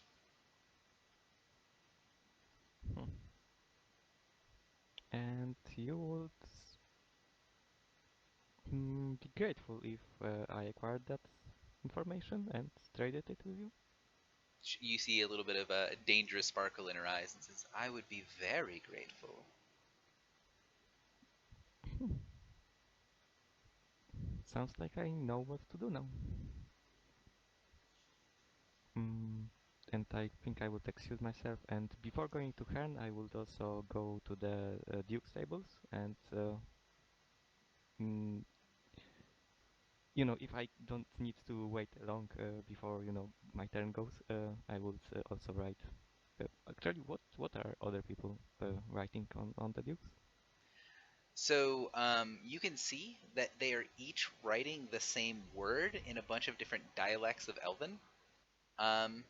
I don't know Elven, if that matters. You can ask, and someone will tell you Yep. if you don't know, and they're writing the word betrayal. The quill that they're using is a quill that seems to be doesn't have ink or anything with it, but it's got a wooden handle, and the tip seems to be made of iron. Okay, then I would also, stand in line and because I think as a member of the court, I kind of should do that. So you do stand in line, you wait your turn, and are able to write um, in. Do you write in a particular language? They seem to be mostly using. Well, all of them are using Elven, but you can get from the troll who's kind of overseeing the procedures that it doesn't really matter what language you write it in. Okay, I would choose Dwarven because why I never get to use it. Nice. By the time that someone who is of your rank is able to get to write the name on the table, you can see that most of the Duke's sort of body is covered in the word. In some areas, that is kind of layer upon layer of overlapping words that have been written on him. You can also tell when the quill touches his body, there's a little spark of green flame that goes when you touch him, and even the lightest touch with the quill causes the word to be able to be burned across the Fae's flesh. Okay. Lord Merrill, I believe you are last in the order. Okay. Meryl is first in the order. Yes, It's a new I round. delayed. I thought you didn't have the conversation with the necromancers until last time, but I might be wrong. So, Well, since I'm still talking, or still in the necromancer circle, and since Zastam is a very experienced lich with, who's presumably lived in Thay for a long time, I would actually like to, I guess, steer conversation to asking him about his homeland. And in a non-gauche way, I would actually like to ask him for advice on subjugating a newly conquered province full of living creatures. you don't need to make a check to have him talk about something that is everything he wants to talk about. Oh, sweet. So he will happily kind of talk with you. If you want to kind of have a very specific conversation with someone that's going to be more involved, and you want to have some more kind of out of game details for that, let me know, and I'll give you some sort of side information. Yeah. Definitely. So that conversation can go on for quite a while. What are you doing after kind of interaction with Zastam? And actually, I think what I'm going to do, since you're at the start of initiative, um, you guys can tell that the sort of the social hour is kind of starting to draw to a close. And you can see that Ophelia is going to go have this conversation. Several of you get approached by the goblin, who just sort of appears next to people in the mist. He does not appear in the well, I guess it would be just Falrus and Gabriella. The goblin appears next to you and sort of invites you to go and talk to Hearn, or basically says, "My lord has something that he would like to discuss with you," and then he just sort of leaves. He says that to all of us. He's gonna say that to the other to Falrus and Gabriella, and make it kind of clear that he wants people to go get the others. What I do want to ask from the people that are still sort of doing stuff with their own side stuff is, do you guys have anything that you want to get from the other conversations before you go talk to her? No, not really. I was mostly focused on Zastam. Gotcha. Mildly asking the necromancers about methods of retrieving a soul, as they are probably experts at it. So they will also give a lot of things about it, and one of them will actually give me a some sort of social skill to try to direct the conversation appropriately.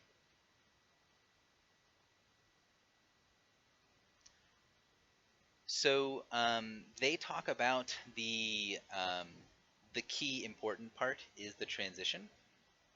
The soul inside of a body is kind of useless and doesn't have a lot of stuff with it. Generally speaking, the only thing a soul has is a weakness to the body itself. And once you are able to properly transfer that into something that is much more a much more useful container, that everything works out better. Creatures that don't have a more useful container to put things in, they are the ones that tend to cause the most problems. And they start to talk about these temporary containers. And from context, you can tell they're talking about phylacteries that in the City of Justice, in the realm of the dead, they have temporary containers for souls that hold on to the soul until it is kind of put in the place that it's supposed to go. And they will talk a little bit about that and talk about the kind of benefits and weaknesses of these temporary containers. And it's a very sort of technical conversation associated with the intermediary. That yes, it's you don't have to be bound to it, and you don't have to put a lot of energy and time and effort into creating a soul cache instead of creating a phylactery. But at the same time, the cache tends to be fairly volatile. It seems to be really easy to break, and they basically talk back and forth about all of the problems associated with it. Have you ever heard about anybody being able to return the soul back to its original place without putting it in a phylactery? They will just sort of hand wave away. Yes, resurrection is common with. Basically, they kind of treat resurrection as a raised dead is sort of a petty tool that people who don't know any better use.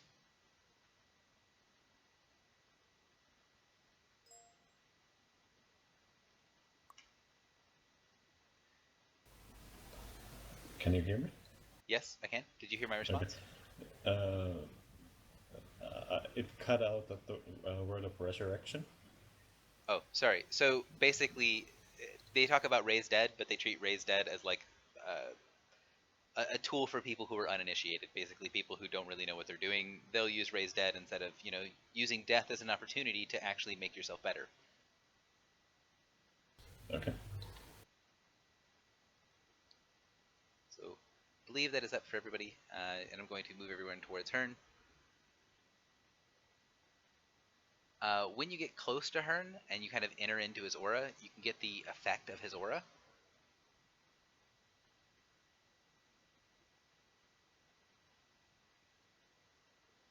Are we allies within the aura? Yes, he's. You can tell when you enter into this, everything comes into very supreme focus. Everything seems very clear to you, and you get this sense of the hunt washes over you. Hearn nods as you approach, and you see the goblin flicker into existence for a second next to him and then disappear again. The Lord Hearn turns to you guys as you begin to approach and says, it seems you have made friends within the Winter Court. Welcome, welcome.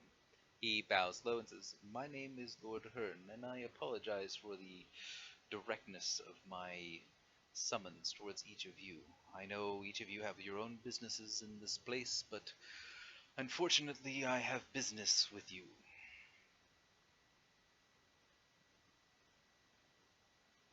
He waits to kind of allow other people to introduce themselves.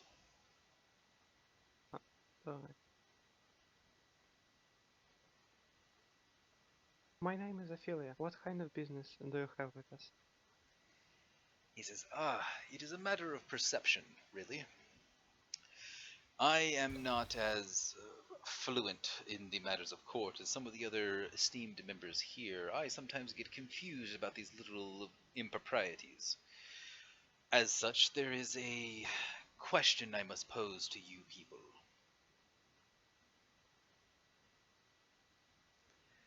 He kind of stands up a little bit more straight, pops his shoulders back and says, there are two very different ways that I can see a certain event that has already occurred. Either I can choose to see what has already happened as an insult to my kind. There is a certain quarry of mine that went someplace I was having a very difficult time following, and people came who were outsiders to the situation, and they took a kill. They took the hunt from me. They stole my prey. That is one way that I can see the final slaying of Sephirectar the Dread. There could, however, be another equally viable and equally understandable perception that would believe this to be a boon to me. I could take it as, instead of an insult, a compliment. That someone saw or someone knew of this great prey that was hiding from me in a most cowardly fashion, and took it upon themselves to help me in my hunt, to join in the revelry that is the hunt, and slay such a creature that would hide in a most unwelcoming place. What would you say would be the more appropriate perception here?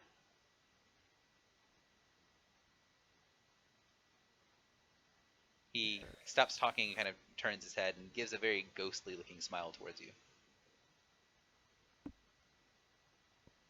The second one, of course. I doubt anyone would be foolish enough to deliberately insult you.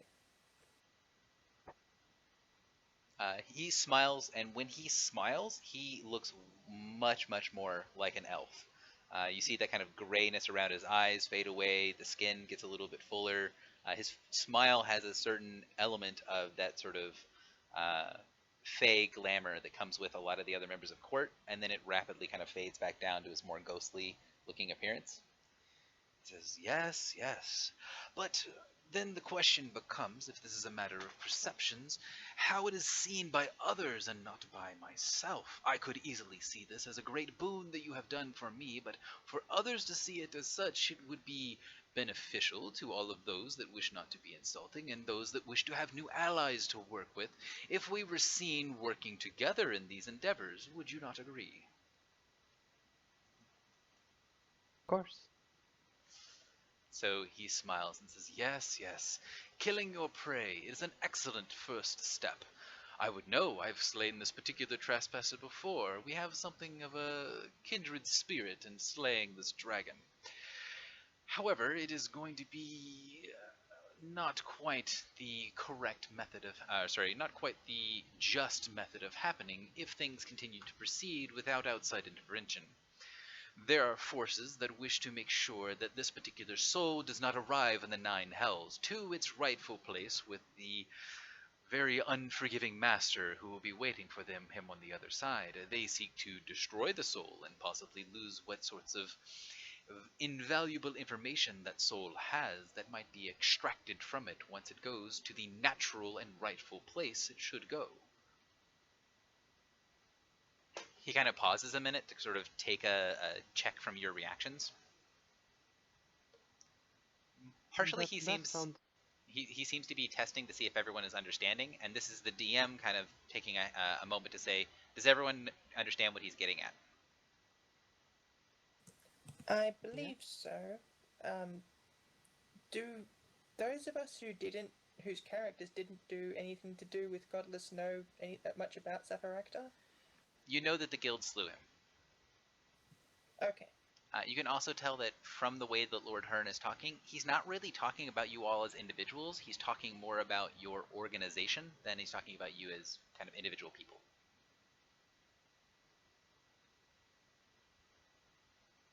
Basically, we aren't only representing ourselves. Yeah, you're not only representing yourselves. So it sounds like nobody has any particular questions, and he smiles again and says, this speaking about things in obtuse manners is so exhausting. What I mean to say is that I wish for you to go and make sure that the soul makes it to its final resting place. The Fugue Plain and the City of Justice is where the soul currently resides, and there are factions going to see it destroyed utterly rather than going where it is meant to be. If you would be so kind as to work in our mutual interest to make sure that the soul goes to its rightful place in hell, this would be an obvious sign to all of those who might wish to look into things that we are working together, the Wild Fae and the Guild, and that, obviously, the previous slaying of this dragon was a boon and a favor to me.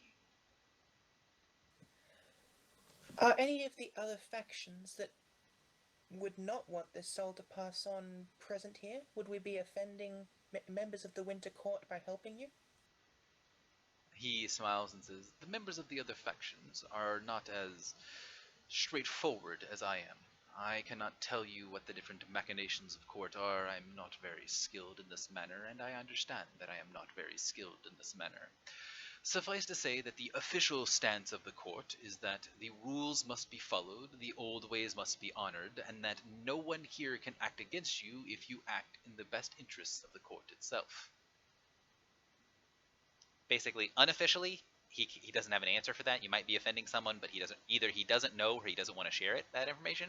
And then he's saying officially the answer is you're going to be doing the right thing by doing this. And from his perspective, if you do this for him, he's going to consider it a personal favor to him. Then I think it seems the best course of action. So he smiles, nods, and says, "Of course, if you are agreeing to work with me, you could use this favor preemptively rather than waiting for it to happen.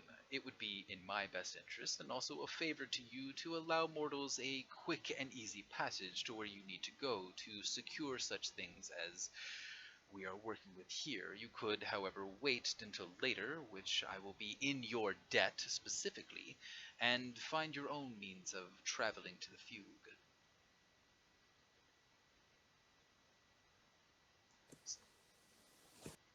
So I don't style myself as a collector of debts. I would rather have your assistance now and be even. cool. So this is something that's going to affect the whole party, so I do want to make sure that everyone's clear on it, and I'm going to take a quick vote, and then we can kind of discuss it if you guys like. Actually, I'm making an assumption here. I'm making the assumption that you guys want to do this, and if I'm incorrect in that assumption, please interrupt me at some point, and if you have objections to going and doing this, say something.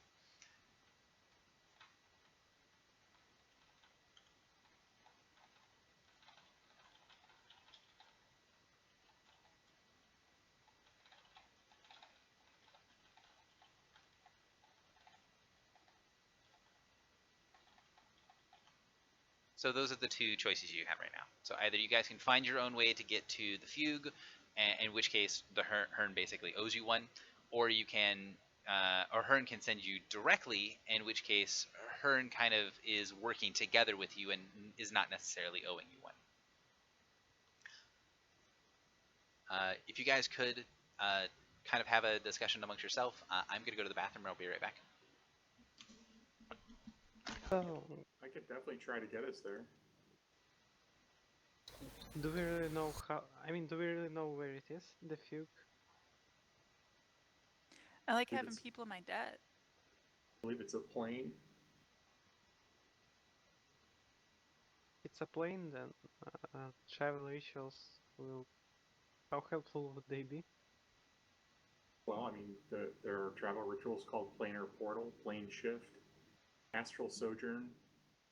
And at first, you could probably just buy those rituals before we go. So yeah, sounds reasonable.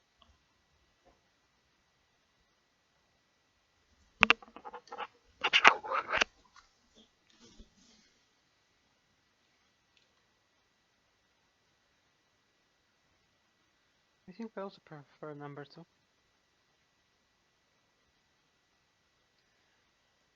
So it looks like we've got 4 people voting for number 2, if there's a method. 5 people. So if you have a walk crossroads or planar portal or anything similar that allows you to travel to other planes, you can get there. It's just deducting the gold to be able to do it. It only costs 850 gold to do walk crossroads if we can do that. Yes, you could do walk crossroads to get from the court to the Fugue. Great. By the way, as we are talking with him, I'd also like to say to him, since we are kindred spirits, as you said, and we seem to have the same goals, I think it will be in our best interest if you told us a bit more about Saphiraktar. So he looks at you and says, Without incurring further debt, I could not give you any privileged information, but I can give you information that would be commonly discussed here at court. I think that's how the rules work. As such, I will say that the Great Dragon was someone that was hobbled by a previous interaction with a group of adventurers, and then that hobbling caused him to reach out and trespass in areas that he ought not trespass in. In reparation for what those trespasses were, I slew him. He then chose to reach to other more unsavory means for power in order to return himself and keep him bound to the mortal planes by reaching into the nine hells and dealing with. He seems to stop and kind of think for a moment. Others. To then bring himself back in some form or another. Even after all of the methods that he's gone through to escape being slain, he was slain yet again, and is now trying to, or might possibly not be trying to, avoid his final justice. Mm. And if someone would want to learn more about him from you? He smiles and says, I believe one of your friends has said very aptly, I am not really in the business of collecting favors.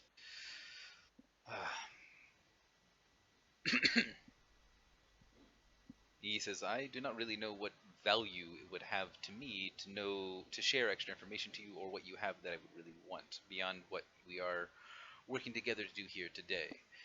Suffice to say, I can give you direction at no cost to say that he gestures towards the group of devils. They are the ones that have the information that I believe you are hunting for. The exact who and what the dragon did to circumvent his previous death.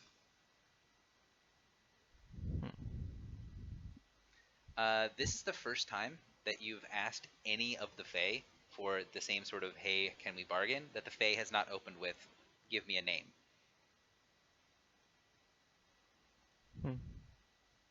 Okay. And Ariana sent me to him, he's sending me to the devils, and I'm pretty... I feel like everyone is sending me away.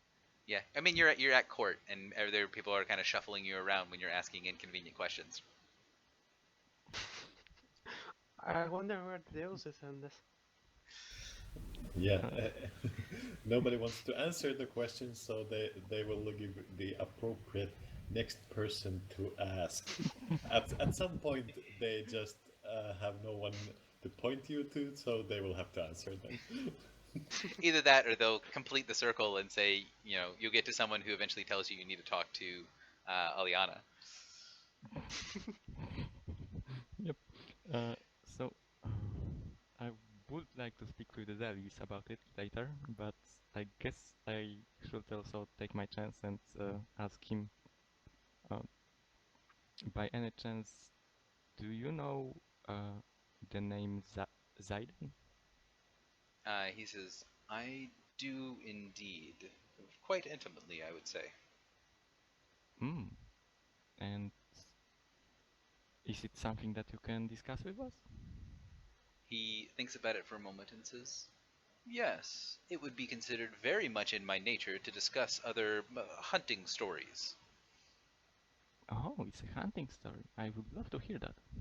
So he's going to tell a story. The story is pretty straightforward, except for the fact that he kind of glosses over some really some elements that contain things that that make it pretty clear that he's operating on a little bit of a different power scale than you guys are. As he talks about like stepping through planes, a lot like people talk about going from one room to another.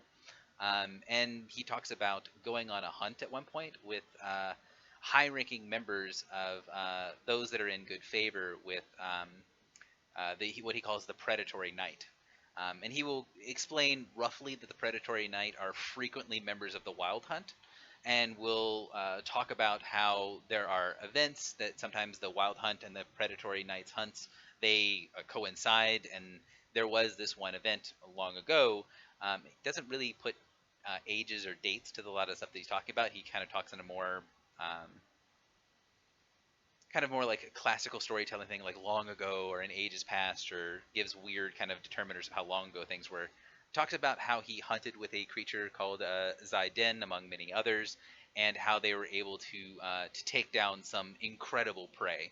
Things that had been avoiding him and avoiding the wild hunt for many years, and things that had been avoiding the predatory night for many years. And then as he continues to talk about it, you realize that he's talking about a hunt on a primordial. So apparently, at some point in the distant past, Zaiden and the other members of the Predatory Knight and Lord Hearn and the Wild Hunt hunted down and slew a greater primordial.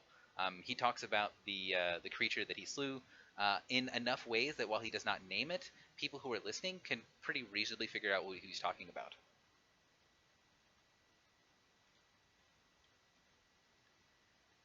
I'm going to misspell the name of the primordial horribly, and I will get a correct spelling in a minute. But he talks about Alihydra and finding Alihydra as they went through plains, hunting down and killing the primordial.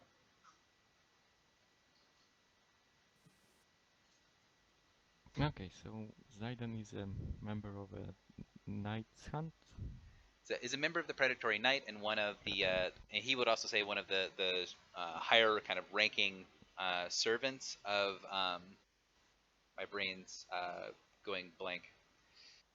Null God, Yunogu. Yunogu. Okay, that doesn't sound good to me. And Predator Knight is how much actually I would know about it? The Predatory Knight is sort of the overall label for a lot of the kind of dark evil deities that are all about night. So in the nighttime, you have two sort of camps of gods. You have the ones that the night is this dark thing. It's full of terrors. It's full of horrible predatory monsters that are just out of sight. That's the predatory side of the night. And you have the other side that night is a time of renewal and rebirth where everything fades away. People sleep. People slumber. Kind of the dreamlike passage between 2 days and sort of the washing off of all of the deeds of the previous day. That's the other side of the predatory night. So that's the walkers of the moon. So in context, the two different deities that tend to be most associated with it are the sisters, Saloon and Shar. And Saloon is the sort of protective, safe version of the night, and then Shar is the dark, evil, you die because you can't see anything and the night comes up and kills you. Alright. I think I'm sighted for the moment. Also, my Roll20 seems to be broken at the moment, so I can't really do anything. Does anyone have any other questions before we sort of head off to go and travel to the Fugue? Before we head off, if you have art for Aegis, I would really like to see him since I didn't get to talk to him after all. If Roll20 will stop being a pain in the ass, I will show you. Thank you.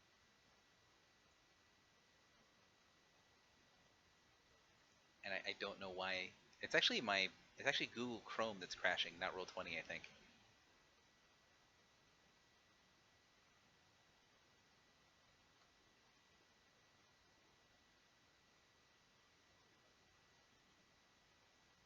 So yeah, if no one else has anything to do, you guys can kind of pull yourselves away. Hearn will sort of dismiss you guys to go back and doing what you're doing. As you guys sort of get out of the area directly around Hearn, Glacia will approach and kind of go directly up to Sorelka. And she will say, it seems to me that you are off on another one of your adventures. Please understand that as a member of the Nine Hells, I have certain contexts, and as you are currently in favor with my father, those contexts might work with you when they otherwise would not. If you find yourself, for instance, in the city of justice, in the middle of that dreadfully boring place of the Fugue, you might find your way to a certain soul dealer named Og. Well, thank you. I will. May I use your name with Og? You may, of course, but please understand that if you need something from Og, he will extract his own price. It will be, of course, far, far reduced, since you are a friend of mine and a friend of my father's. Very well. I will. If we do need his services, I will be certain to mention you for that contact. So as Roll20 finishes loading, again, I'll get the picture to you, Mash, whenever Roll20 stops. Well, whenever Google Chrome stops being a dick. Sure. If you ever need the services of the guild, you can just mention the blink bug, and I'm pretty sure Matt will give you a discount. So she says, just so, and you guys go and do the ritual. So Walk Crossroads is a very cheap way of going through planes. It's also not very accurate. Right.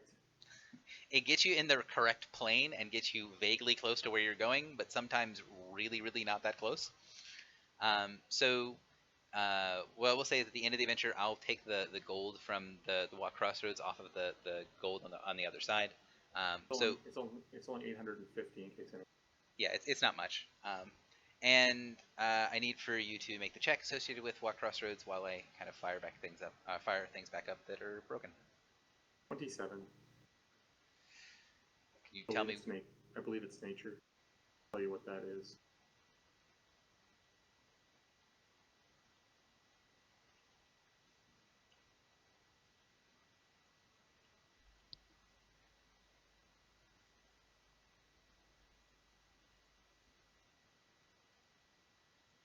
$27 is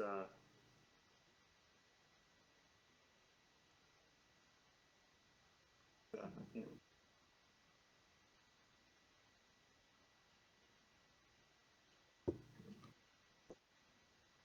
So there's the picture for what Aegis looks like.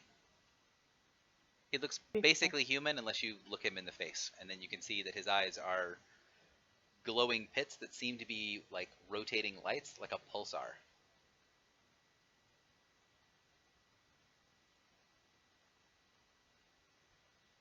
It's D4 miles from the target. Excellent. Give me a D4.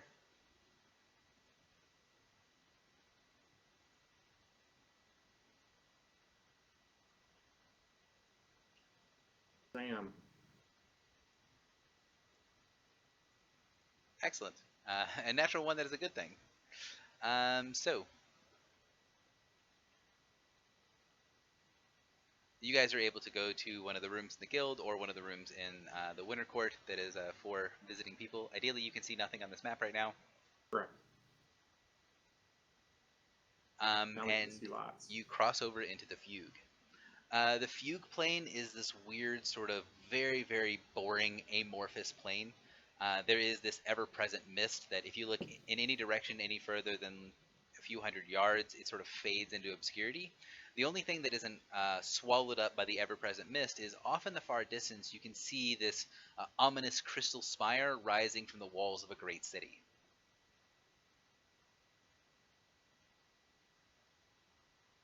I suppose that's where we need to go.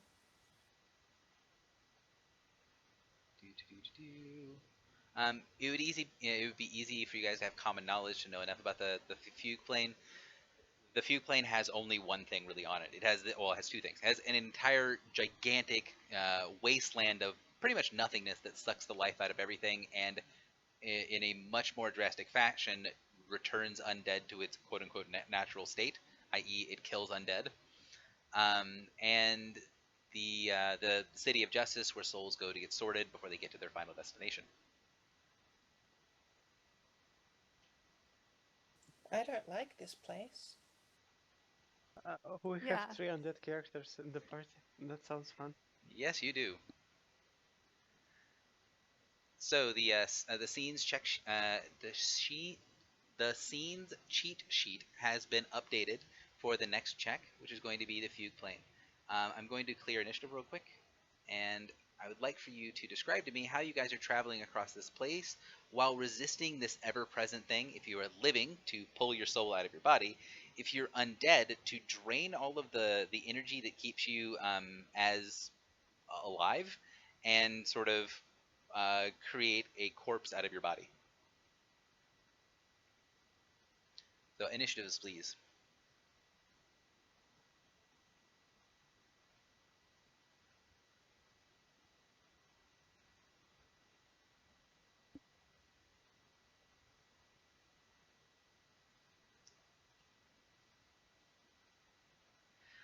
So one thing that we'll note, will make special mention of is if you succeed by a very large amount, you can use your success to sort of help someone else who failed. Keeping in mind that it is pretty, the pull is pretty drastic, so there might even be penalties for success if the success is not pretty amazing. Did we have a time to take 5? Yes, you could have easily taken a 5-minute rest. So if you had any encounter powers, stuff that you spent at the court, you have it back. Do we still have +2 to skill check? You do not, because you are no longer in the court. Okay.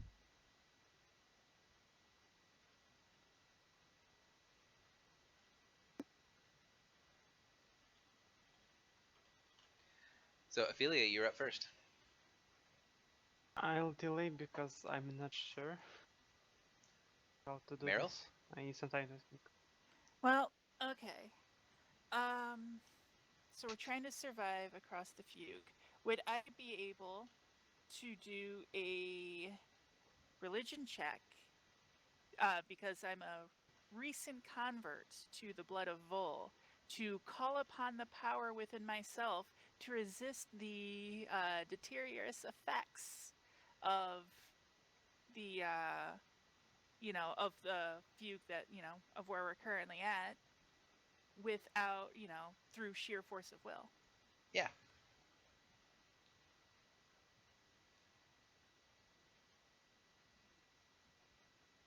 So that's going to be a moderate DC, it looks like.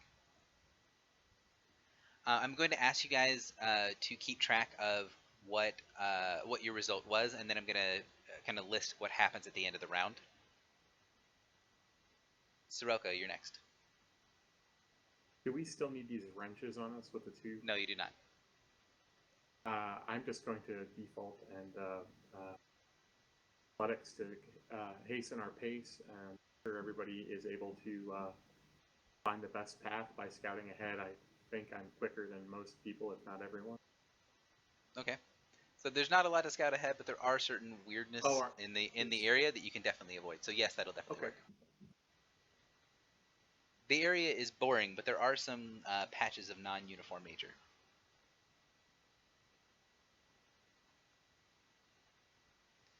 So 36 is hard DC. Well, it's not an escape attempt. So. Oh, so 31 is still hard DC. Falrus. Well, it is an escape attempt. We're trying to get out of the Fugue, right? Yeah, so first I have some questions. First, do we see anything on the sky? Looking up, once it goes past about 100 yards or so, it just goes into that weird gray mist. Okay, so nothing flying, I believe. This place looks unremittedly boring. Okay. Second, is it the plane that is trying to eat us, or is it kind of like from the ground that's trying to eat us? How more or less do I feel? The plane itself is hostile towards living and undead creatures, so it's trying to destroy the undead and kill the living people. Mm-hmm. So I was thinking that I will just hop on my flying carpet and get off the ground to be safe and try to hide from the plane, but it doesn't sound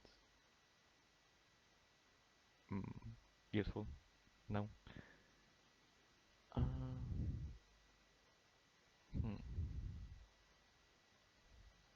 So, well, I guess I will just. You know what's delaying me? I need to think about it. Armada.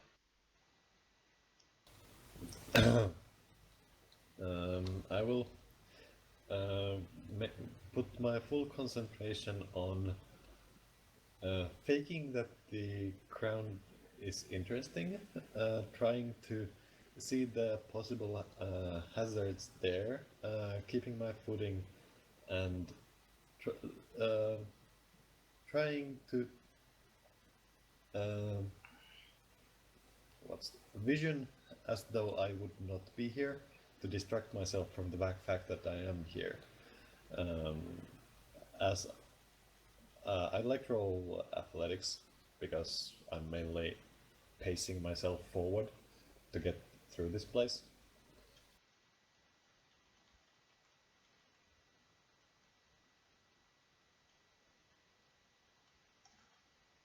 Sounds good. Go ahead and make athletics. So that is going to be a moderate success. So you continue to hurry on, and you see signs off in the distance of this enormous wall raising up in front of you, kind of looming out of the mist. Gabriella, sorry. I'm gonna cough a bunch right as I unmute. Gabriella really doesn't have anything that I could reasonably justify using, so she's just gonna rely on her dreadful endurance and hope to roll a 20. Might have to get a IV drip of blood after this. And roll 20 is freezing up, so that's just perfect. I will roll it as soon as I am capable of rolling things. Oh. Gotcha. I thought it was fixing itself, but it wasn't. Yeah, might have to wait a bit. All right, Ophelia, have you figured out what you would like to do? Yes, since this seems to be an absolutely dreadful situation for me, I would probably just try to pray for divine protection. Gotcha.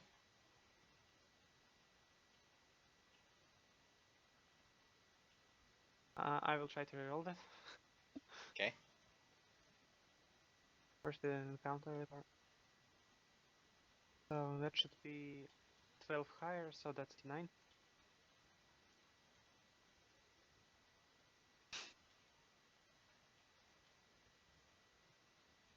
Which should make medium DC. Okay, so that makes me need DC. And Falrus, you're, I think, last but not least. Yep, and I think what I'd like to do is simply look ahead and try to find the easiest path to take, the quickest path to get out of here as fast as we can. Okay, so using perception to try to find your way to where it is you guys are trying to make it to, and that Yep. is going to be a, unfortunately, I don't think that does qualify as a great success. I think it does. No, unfortunately, that's not going to be enough for a great success, but it will definitely be a hard DC. So we've got, I think, 2 people that made hard DC, and then everyone else made moderate. Any player can willingly reduce themselves to basically switch someone else. Since we didn't have anyone that lost that didn't make moderate, it's not really going to have much of an effect on anyone else. So, like, for example, someone who is hard DC could lower themselves to moderate to bring someone who's easy up to moderate, but you can't lower from hard to moderate to bring someone else up to hard DC. So this is a result from the first round in the Fugue.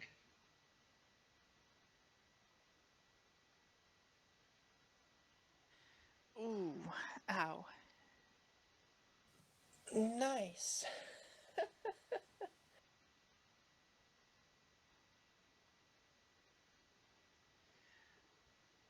So you see, looming up ahead of you is an enormous wall. And Gary, you said I could not swap with one of the vampires. Unfortunately not, because Okay. none of them got. If any of them had gotten only easy, you would be able to raise them up to moderate. Or if you gotten the hard plus 10, you could lower it to hard and get them up to moderate. But it's fairly difficult to do. So you see this enormous wall of bone, and as you get closer, you can see that there is this sort of ephemeral outline on the wall.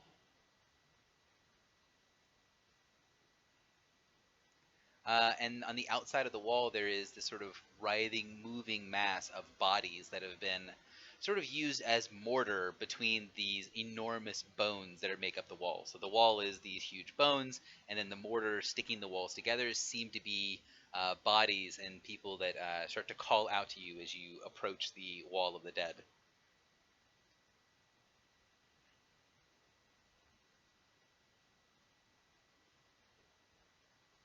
If I can get this thing to actually do stuff.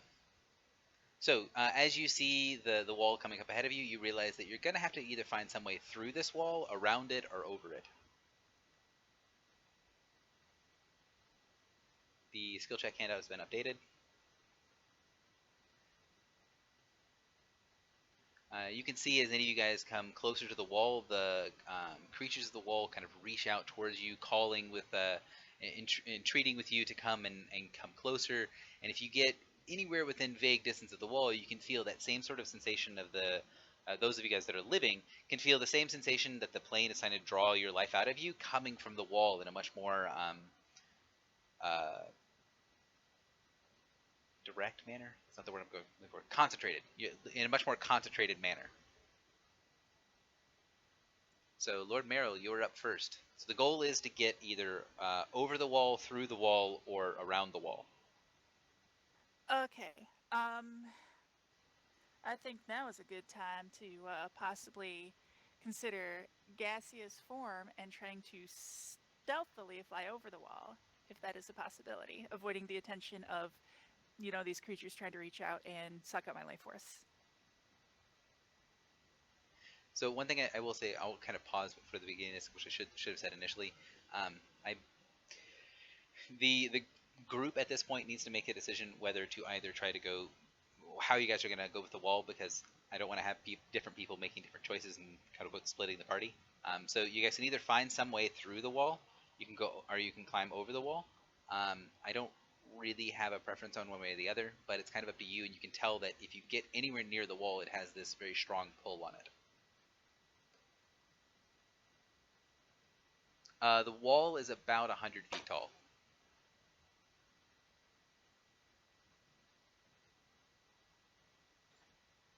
You don't see anything but a wall here, but the stories about the Fugue plane make it clear that there is a gate somewhere. I'd prefer to go over the wall personally, but I'm up for suggestions.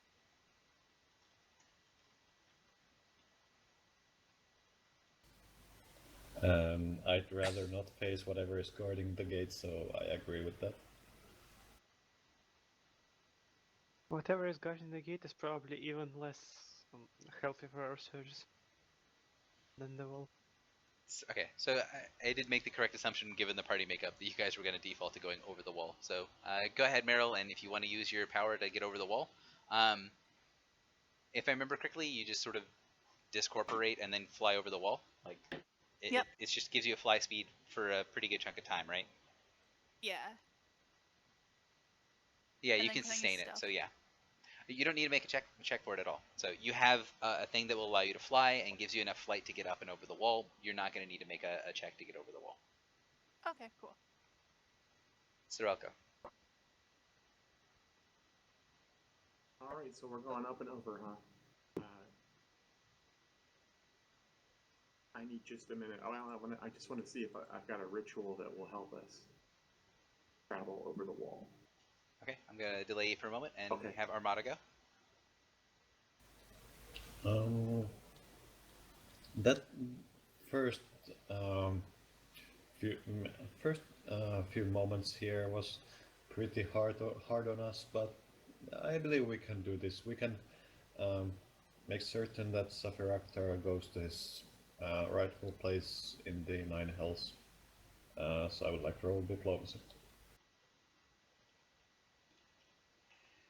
So you're trying to speak to the souls in the wall to allow them to go over?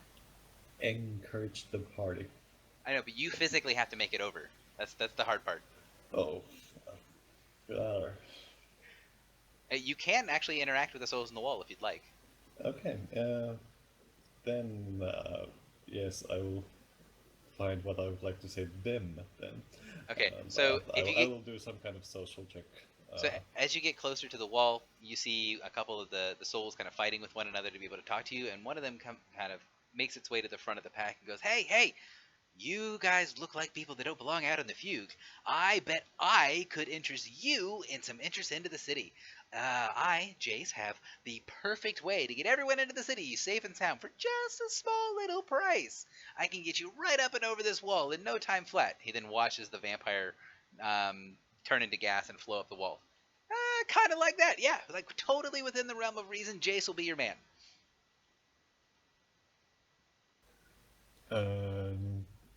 Keep talking. And there are certain things that people normally assume that one can offer, which I cannot. So bargains are. He says, "Oh, no. We don't ask for anything complicated. Just a little taste of that old life juice. That feeling of being alive again, and that sort of thing would be just absolutely wonderful. A delicacy, you see. Just not a lot, not a lot. I'm not asking for years of your life or anything like that. Just a little bit of taste of some of that life force. Mechanical terms, he is asking for you to spend surges to pass over the wall, and Jace will carry you up and over the wall."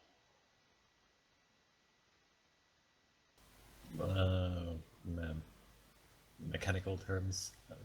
How much is he asking me to give?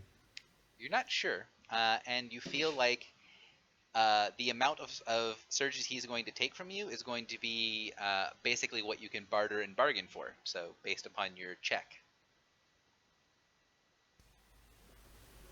Okay. Okay. Okay. I will take his bargain, and I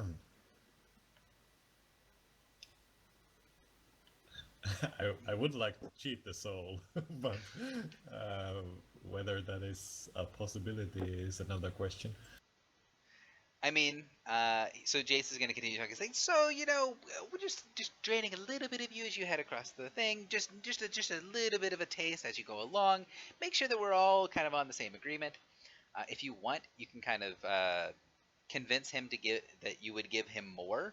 If he doesn't feed on you until you get to the top of the wall, and then you'll give him a good chunk of life force.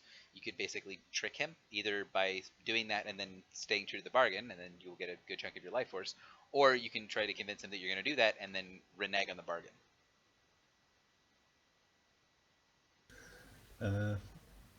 Okay. Do you want a minute to think about it? And I want a minute to translate from English to Finnish and Finnish to English. Gotcha. All right. So I'm taking the bargain. I need to make a roll, and I need to choose a skill, and I would stay true to the bargain. These, I believe, are the answers you are asking me.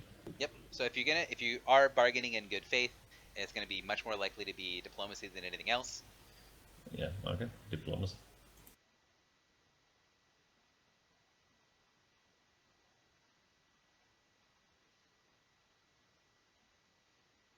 That is a hard DC. Gabriella, you're up next. Okay.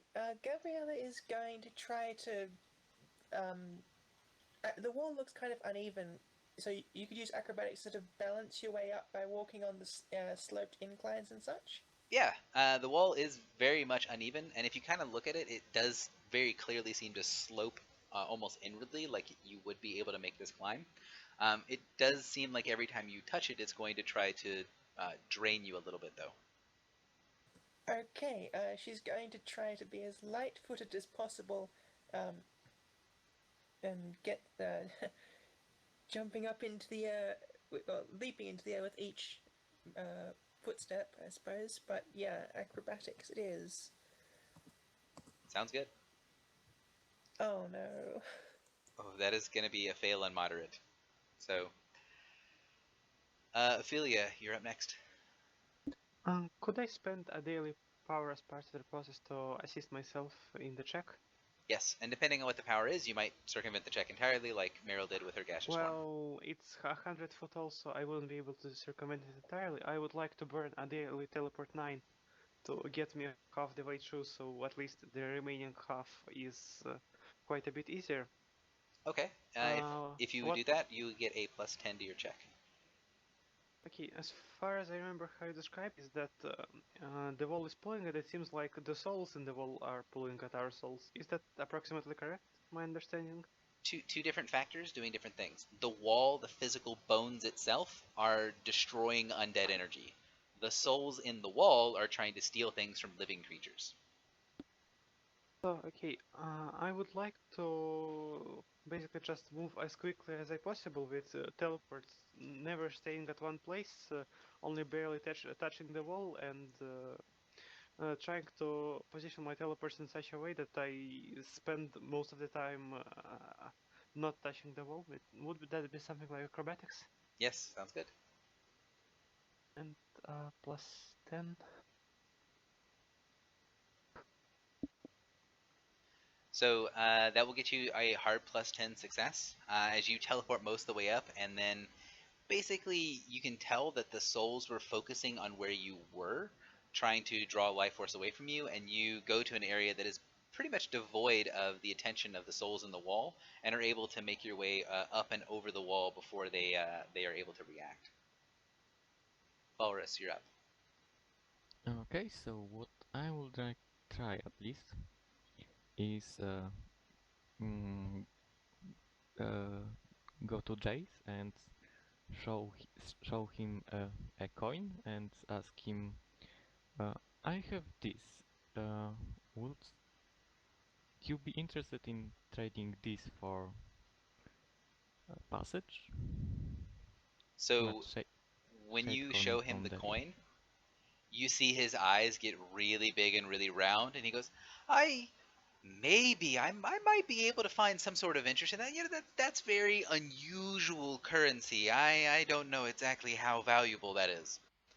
Um, Anyone with any form of insight can tell that he is very, very interested and doing a bad job of hiding that he's interested. Okay. Mm. I will tell him. Well, if you're not that interested, I think I will just go ahead and No, no, no, no, jump no, no, over there. no, no, no. See, these other folks, these other people on the walls, they don't understand a proper bargain. You know, they would renege on you. They would fall back. These are very untrustworthy souls here. Um, but no, if you give the coin to me, I promise, carrying over the wall, not even a taste. It'll all hands off, that sort of thing. Yes. Mm, let's go it like that. You will carry me, you will carry one of my friends, and after you carry us, I will give you the coin. You see him kind of the kind of ghostly image, kind of licking his lips as he's staring at the coin, and says, "Give me some sort of diplomacy or bluff or check that you would like to give. One, are you actually planning on giving him the coin? Yes. Okay. I think diplomacy for that is the only one that works. Yeah, makes the most sense. Diplomacy. That's it. So he agrees to carry you over the wall without any sort of penalty, but he does not agree to carry someone with you. Okay, that's good enough for me. And he does demand that you actually relinquish all ownership of the coin when you give it to him. How does that work, actually? Basically, he says what I want you to do is when you give me the coin to say that you no longer own the coin and that it is now mine. And you know that the way that he's talking about it, he probably knows that that has a particular effect. Okay. By the way, the coin is untouched. It had 2 uses, and I didn't use it even once. Yeah, cool. Okay. Sorelka, I think you were last. Yeah, I was looking for something I could do with traveling, and unfortunately, I'm not. Yeah, so I am just going to climb up the wall. Gotcha. Avoid these souls at all costs.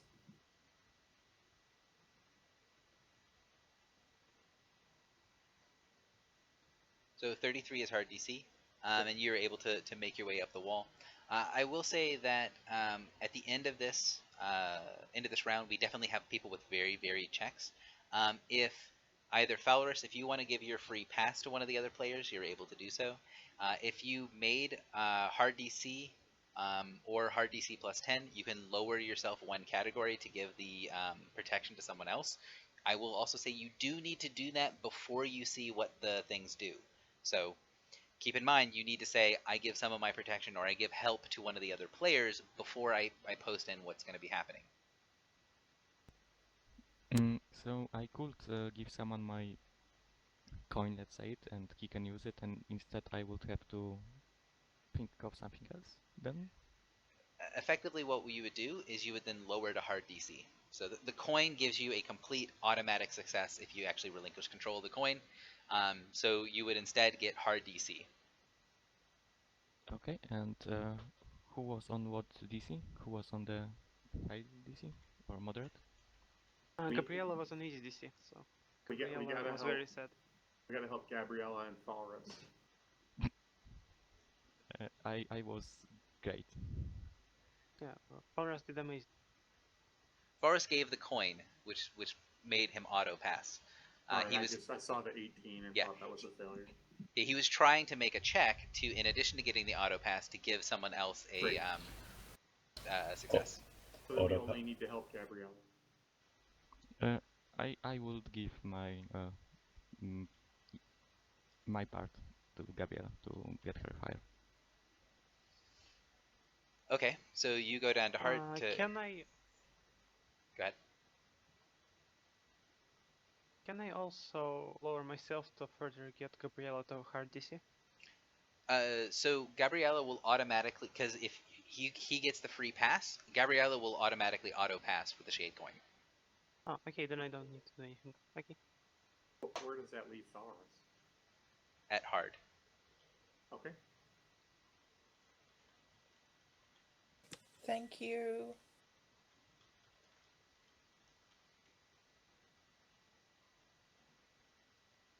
So our worst person is hard DC. Yes. So the people who only made hard DC, you lose one surge as you pass over the wall.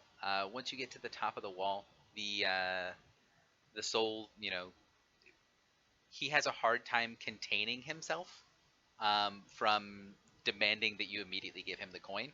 And I assume since you gave the coin to Gabriella, it's up to you. Gabriella, do you give him the coin? Oh yeah, absolutely. So he takes the coin. You see this weird sort of shadowy effect come over him, and he turns back towards the wall and says, "Ha! Ha! I made it out, you bastards! I'll never be back! Never be back!" And you see the soul sink into the coin as both the soul and the coin fade from the world and vanish. That was cool.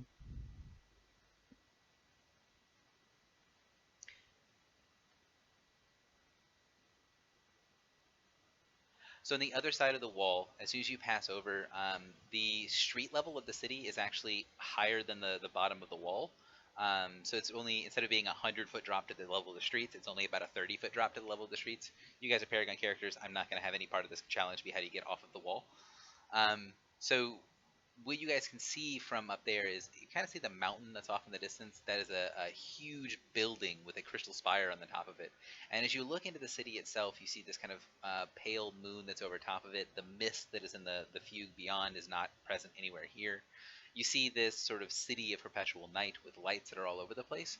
And you can see the city is roughly broken up into different quarters, but there's architecture from every time period, from every race, religion, creed, is sort of mashed together in this weird hodgepodge, and this thrown together of all of these different races and creeds and religions and planes. If you kind of think if you took someone from every guild adventure and threw them into a district, you'd get one of the districts of the City of Justice. So you guys pop down on the other side of the wall, and you see people, mostly that you can tell the people going through the streets are primarily souls, but they don't have that same sort of wispy look as the ones that were in the wall. They look full and like they're normal people, but you get this sort of ephemeral presence on them, as if you can tell that they are actually souls instead of being normal people. You can also see kind of flying to and fro all over the city. There are angels flying back and forth along the looks like roots that are in the air above the city streets and above the tops of the buildings. Moving back and forth on all kinds of business, and you can see the angels themselves look a lot like the city in a smaller form. There you see angels from all different gods, all different creeds. The angels look very, very different from one angel to the next, all showing aspects of the gods and other entities that they serve. However, you do notice that a fairly large portion of the angels that are flying around the city are wearing very kind of bland looking grayish brown robes with a symbol that has a skeletal hand and a set of scales, which is the symbol of Jergal, the Lord of the Dead, and the ruler of the City of Justice. So, you guys are in the city. Where to for now? Where to from here? There is that soul trader that we could go to. Og.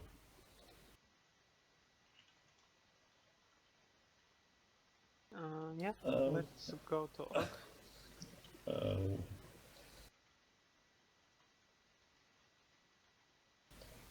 On our way there, I'd like to ask around to get into the diplomacy and politics and stuff of the city so that I know my way around here.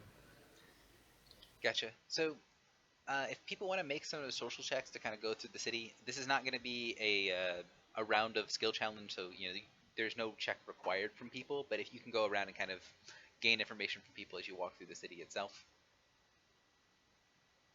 at least someone's going to have to ask where Og is. So that is going to be at least one piece of information that you need. Right, I'm going to approach that by just accosting someone on the street and saying, I can't believe I forgot where I am here and I can't find my way to Og. Can you point me in the right direction? So yeah, crit one. So you grab a random person on the street and they give you a weird look and say, Og? I don't really know. I guess, are you trying to find the market or the temple's quarter? What quarter is he in? He's in the market, right? The soul trader? He goes, yeah, I guess that makes sense. Sure. So he gives you directions on how to get to the market. I would like to ask not about Ogs, about different thing. I assume that something like a soul of Saphiractor would make a lot of rumors in a city like this. Mm-hmm. So can I just listen around the streets for rumors to see if anyone is talking about the soul of Saphiractor, and if yes, do they know where something like that can be found? So something like street eyes? Sure. Rumors are always in that tavern. Yeah. So you're going to actually get something kind of unique about this city. As you kind of go through, you can see that rather than having more normal houses, every building here seems to have a purpose. There doesn't seem to be a lot of like residential areas, for example. And as you're going along, you see this enormous tavern that takes up an entire city block, has entrances that are all around the edge with half a dozen different names for taverns. You see people that are probably clearly adventurers or the souls of former adventurers going in and out, and there's this huge amount of noise and talking and discussion that is coming out of this very boisterous 7-story tavern. And there's, even from the outside, glancing in, you can see there's people talking, there's people cheering, there's people kind of brawling and stuff. This seems like one of the more boisterous taverns that you've ever seen in your life or on life. You don't get anything specific from the people other than to say if you're looking for rumors, heading to one of the taverns is likely your best bet. And kind of you get directed to this enormous tavern if you like to go into it and talk to some of the people in there. Well, an enormous tavern sure sounds like an appropriate place to hear rumors. Again, in the interest of not splitting the party, does everyone agree to kind of go into the tavern to see what's going on? Yeah. Sure. So heading into the tavern, you can see it's basically full of the souls of adventurers. A lot of them have markings on them of holy symbols and other sorts of things showing different gods or deities or powerful creatures that they served in life that they are marked by in death. And the people that are here in the tavern are broken into two very, very distinct categories. You have the groups of adventurers who are from all different races and creeds and kind of from everywhere that are talking about stories, talking about tales from life, and basically this is the sort of over-exaggerated version of being in the guild. These are all people that many of them are talking about their heroic deeds and heroic deaths and all of these things that have happened. Several of the people here are talking about waiting for their other compatriots to resurrect them and bring them back from death. And you can tell that there's a fairly large sense of grandiose boasting that is happening in the tavern from kind of all quarters. The other group of people are servants that don't look like they are souls. They actually look like they're natives here that are wearing the livery of the City of Justice, the kind of grayish brown robe of the Doom Guides with the skeletal hand with the scales on it, that seem to be completely uninterested in everything that's going on here and look completely bored and are trying to avoid interaction with the adventurers at all costs, other than to serve them like food and drinks and to occasionally, move people around tables.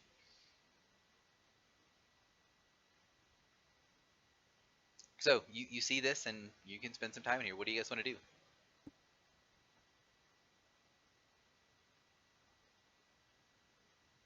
Probably try to find someone who looks like an actual experienced adventurer rather than boasting heroic, and ask them whether they heard of any important souls recently appearing in the city. So, without kind of going crazy into detail about a lot of stuff that's going on in the tavern, you will easily kind of be able to work your way slowly through the crowd of people and find out that there's a lot of discussion that people have about different dragons, and the whole idea of dragon slaying is a big theme overall. Everyone has a story about how they slew or were slain by a dragon in this tavern, and sometimes they have a story where that includes both pieces. But you can tell that there's also this underlying thing of, while most of them focus on their own stories and their own deeds and kind of what they are doing, there is a sort of commonality of people talking about the angels and talking about how there's been a lot of traffic as of late and a lot of people that are bothering them from their revelries. And you can see that the adventurers mostly seem annoyed that the angels are talking about other souls and other dealings that are not themselves. The adventurers themselves seem to be very focused on their own self and their own deeds and their own lives. So if someone wants to give me a check to sort of get any particular information in this tavern, you can do so. Again, we're not really in initiative order, so kind of whoever wants to go.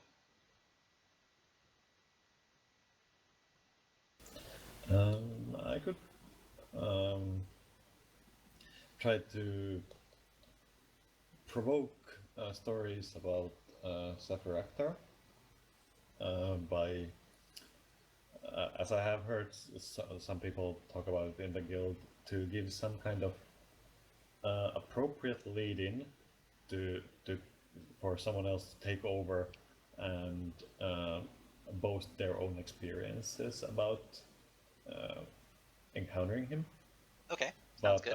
As my roll 20 is still loading because it just crashed, if somebody else could roll me a check.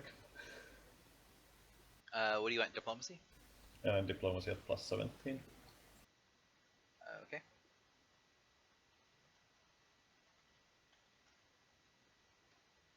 So you actually find a group of adventurers who are talking about talking about some of their heroic deeds, and they explain how they were slain and their souls and their bodies completely destroyed by Sapphire Akhtar the Dread. So you actually find a table of people that were actually killed by the dragon. And they talk about kind of things in more general terms, but then once you can kind of feed them the bits that you want, they talk about their heroic fight and how it was they almost managed to slay the dragon. They talk about the wounds that they dealt, but that the creature just refused to die. And they sort of downplay the fact that they actually all died, but they very much want to show that they put up a good fight. And then after they kind of tell their story, they talk about how there's a rumor in the city that the dragon's soul is actually somewhere within the city itself. And if someone was there and saw the murals, you might recognize these guys as one of the adventurers that were slain by the dragon. And they talk about how they begin to kind of talk and boast about how Sapphire Akhtar was supposedly killed again, and that his soul is somewhere within the city. And they talk about how they're just about to go and find the dragon's soul so they can challenge it to a rematch and finish it once and for all. You get the impression that they don't actually plan on doing anything of the sort. We probably shouldn't disappoint them. That rematch is not very likely. So they will talk and boast about this and about how the dragon's soul is being kept in the catacombs below the Citadel of the Damned.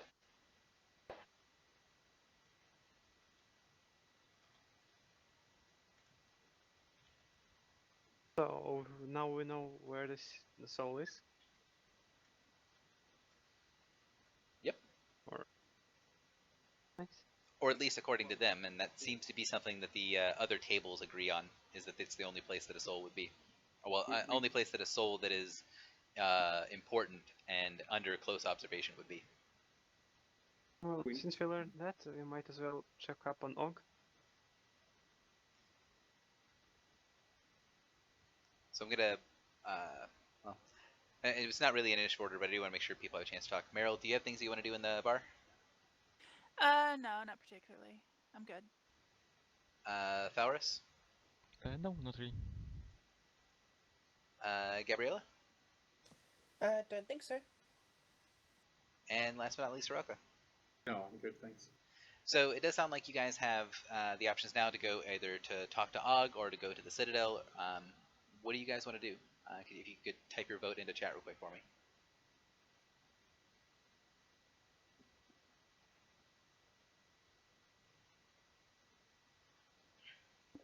I'm sorry, I'm lagging. It's taking me a while.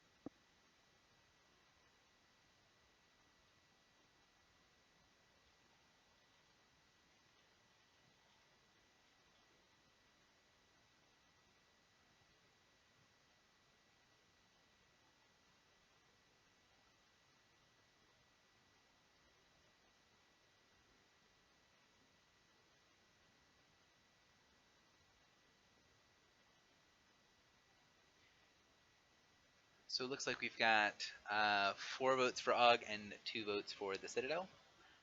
So you guys head out, sort of removing yourself from the adventures, and this weird sort of feeling kind of follows after you as you leave, being like, realizing that these souls are sort of caricatures of adventurers. They aren't really well, you hope at least, not accurate representations of adventures and your all selves and stuff, because they're so heavily focused on their own story, on everything that's personal to them. They seem completely oblivious to the fact that they're dead, or oblivious to the fact that they are in this other place, except for the few times that some of them will mention about how they died and then about how they're about to be returned to life.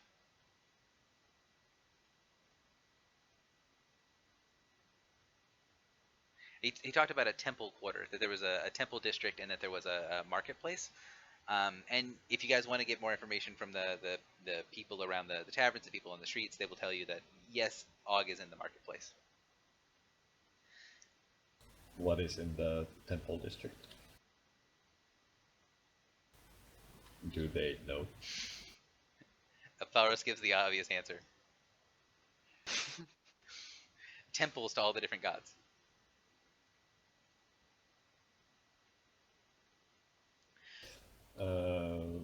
For character reasons, I will visit there, but we can leave that out for now, for time concern reasons. Yeah, so I won't really describe much about the Temple District. If you guys decide that as players or characters that have any particular sort of affiliations with gods, that you might want to do a little lip service to the Temple District to notify your gods, or to say, hey, I'm here in the City of Judgment, don't judge me and pass my soul along, because I'm still using it at the moment. You can definitely do that. You have to pass through the Temple District to get to the marketplace anyways. And on the way through the Temple District, you guys can see that there is one kind of area near the very center of the Temple District that is built kind of as the central hub in the district, that is pretty loud and a little frightening. There is this area that it's multiple layers of like a building that looks like it's in the process of being built, with big heavy steel beams, and all along the edges of the building and all up in the rafters are dozens and dozens of angels who seem to be waiting their turn in a line to access a series of trying to think of the word, workplaces that are all along the bottom floor. And they're sort of set up, the building itself is sort of set up with seats and tables and sort of an amphitheater around the building to show that there is a lot of, and there are people and souls and many more angels that are watching the proceedings happening at the little workplaces on the bottom floor of this building. the building, the workplaces on the bottom floor have these pits that are that look like little spots of lava that don't seem to have any obvious heat coming from them, but they look like little pits of lava. And they have angels who are holding on to souls of people that they're much more obviously souls while the angels are holding them because their hands kind of go into their bodies and hold them. Basically, it looks like someone is holding someone directly by a lung. And then the angels are pulling up these huge metal spikes that are covered in runes, dipping it into the lava, and then jabbing them into the souls as the souls scream in pain. And they jab them with several of these long beams. They then lay them down, say a few words, pick the person back up by their lung, remove the things from it, and then repeat the process again. This is pretty clearly some sort of amphitheater of torture.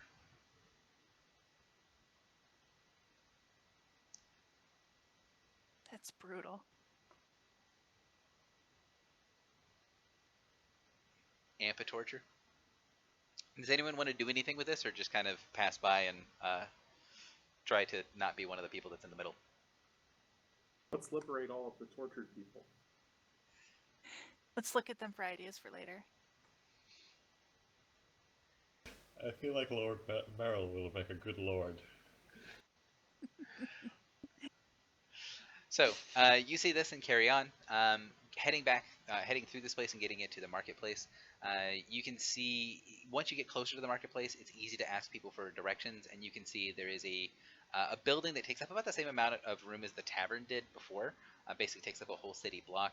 That is in all these kind of heavier, dark colors. It's got a very, very obvious black and red motif to it that sort of gives it a pretty exaggerated devil look to it. It's got little figurettes with demons' horns and devils bartering with people. It's got little decorations all on the outside that make it really, really obvious that this is the home of a devil. And you can see that there's people kind of talking to different people at the front door, and you see a chain devil who's covered with layers and layers of these spiked chains, who's kind of bartering, basically being a doorman to people who are at a line with a little rope along it that are waiting to go into the interior of this huge building, kind of like a bouncer at the doorman at a club. All right, I'm gonna make my various spike chains. I believe I'm up to 4 now. Very apparent, so I can blend. And I will approach who I assume is Og, and once he has a moment where I can interject, I will introduce myself as the Blinkbug, an emissary of Glacia. So the chain devil looks over to you and kind of gives you a strange look and says, well, either you're very, very stupid to use that name, or you're actually here on legitimate business. Could be both. He pulls the rope a little bit in front of him and kind of locks off the roped area for the people that are waiting to get in, and says, either way, I think Og will want to see you. He puts his hand on the door and opens it for you to enter. After you, For all folks. 6 of us? Yeah, for all 6 of you guys.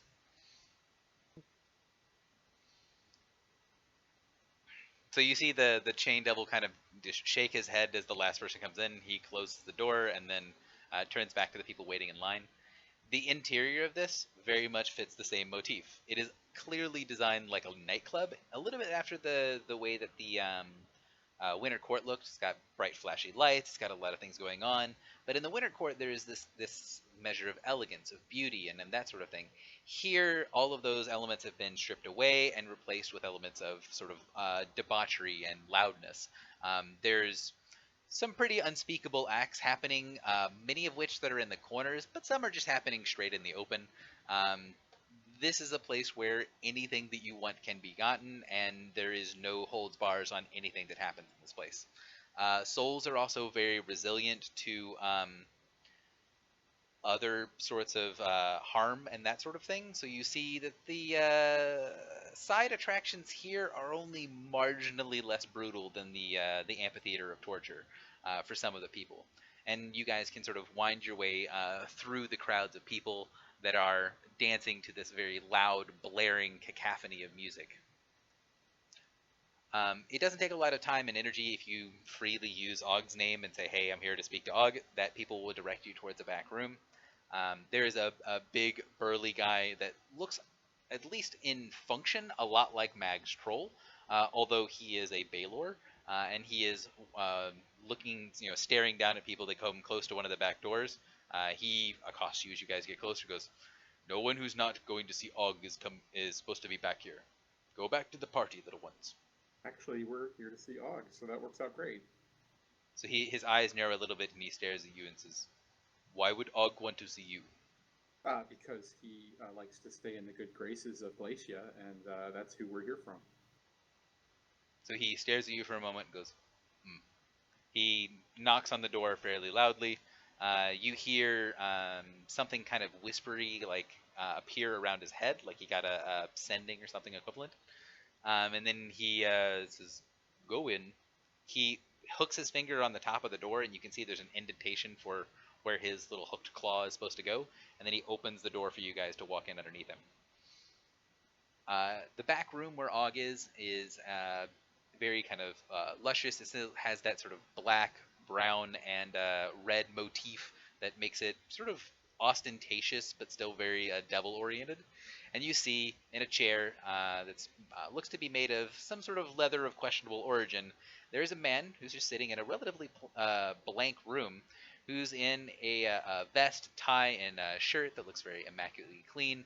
A very clearly devil creature who is taking a long draw from a cigar. You see Ogg. He takes a long draw.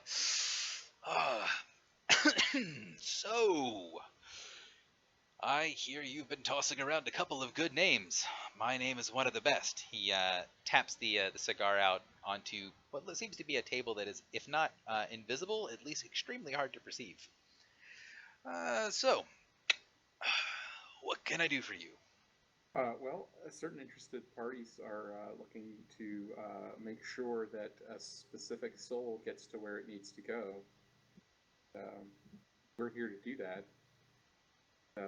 Fortunately for us, Glacia is one of those parties, and suggested that you would be able to assist us in ensuring that takes place. Yeah, of course. I would not want to offend the Mistress of Pain, but there are proprieties to be done. What exactly is it that you want to know? If the information costs, I'll let you know. Well, for one, we need the location of the soul. He goes, I can tell you from a pretty common knowledge is word on the street, and as a favor to someone who's a friend of the Nine Hells, that the soul of this one interested party, I'm going to go ahead and name names, because I think we all know that we're talking about Sephiraktar the Dread, is in the catacombs below the city, or below the citadel of the Damned. And then I guess the only other thing we need to know is how we can get there. See, there's the bit that might cost you a little bit. Getting there is pretty simple and straightforward. Difficult, but simple and straightforward. The only people who are able to access the catacombs directly are those under the guise of the Lord of the City. As you see, that he is a bit of a, well, he's a man that respects very, very specific rules. I, myself, might have paid quite handsome prices for a few choice, let's call them blank passes, to enter the catacombs without any questions asked. He takes another long draw of the cigar. So, I could be seen to part with, let's say, a half dozen of those for you and your compatriots, for a certain price, of course. If you don't want to deal with me, you're going to have to deal with him, and, well, let's just say a couple of you, he gestures with a cigar at the three undead members of the party, might not be in his good graces as a default setting. You understand. Oh, definitely. All too well, unfortunately. Well, that's very convenient that you have that access available, but what are you going to charge us? So he smiles very broadly, and you can see his teeth are all very sharp. He says, well, there's only one currency that makes any matter here in the City of the Damned. It's souls. If you would be willing to sign over either a piece of each of you or everything in whole for a part, I could see myself with sharing some of my passes. So he puts his hand on what is clearly an invisible table in front of him. He makes a little gesture, and you see a piece of paper appear under his hand. He slides it across the desk to you and says, "Of course, we offer all kinds of different services here, but this sort of thing is not really going to go for our lower rates. Either a piece from each of you, a couple of you can give me a small measure of control, a name, let's say, or one of you could give me complete control, and I could see it with passing and with all 6 passes." So basically, either each of you can offer up like a favor. Basically, you can owe Og 1, and then effectively you are in debt to the 9 hells, and they can call upon that favor at some time later. You can give part of your name to Og, and in which case he personally will have some sort of minor control over you, and that will be expressed in story awards and stuff. Or a single person in the party can sign their soul over permanently to the 9 hells, in which case he will consider it a deal done, and all 6 of you can have your can have the passes. Man, I wish Regdar was here so bad.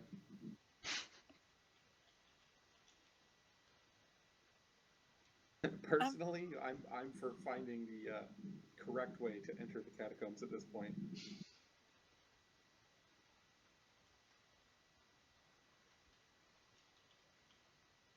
Didn't he say that the only alternative is basically talking to the Lord of the City? Right. Which doesn't sound like it would go well for our party. Well, maybe it wouldn't go well for the party, but it might go well for some individuals. Oh, sorry. I was giving the list from Og. So yes, as far as the party making decisions, the 4th option is don't make the deal with Og and go talk to the Lord of the City. Now, to be clear, he has X number of passes, and so, for example, if 3 of you want to give partial names, or like one of you wants to give partial names for 2 passes, you could get a couple of passes that way, or 3 of you could owe Hell a favor, and then you would get 3 passes, and then the other 3 could go try to talk to the Lord of the City. Those are all of those are options. So this is not necessarily a group decision. The only one that makes it a group decision is if an individual person completely signs themselves over, then that's going to give the pass to the whole party. So that does kind of make the decision for the whole party. I would like to ask him, how often do souls escape from the wall? He thinks about it for a second and goes, "How often do souls escape from the wall? Well, the wall of the unfaithful is a pretty powerful thing. There are certain things that can liberate people from the wall, but it's pretty uncommon. I would say maybe 1 soul every 100, 150 years.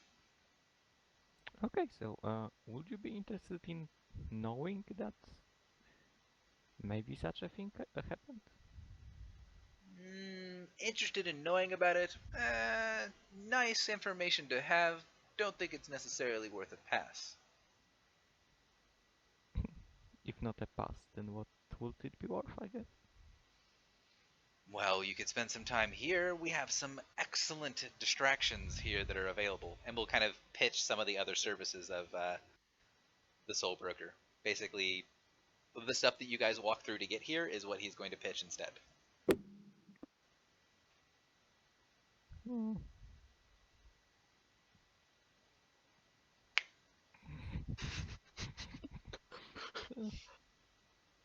I don't think I need distractions from this mission. But if you pitched in gold, maybe.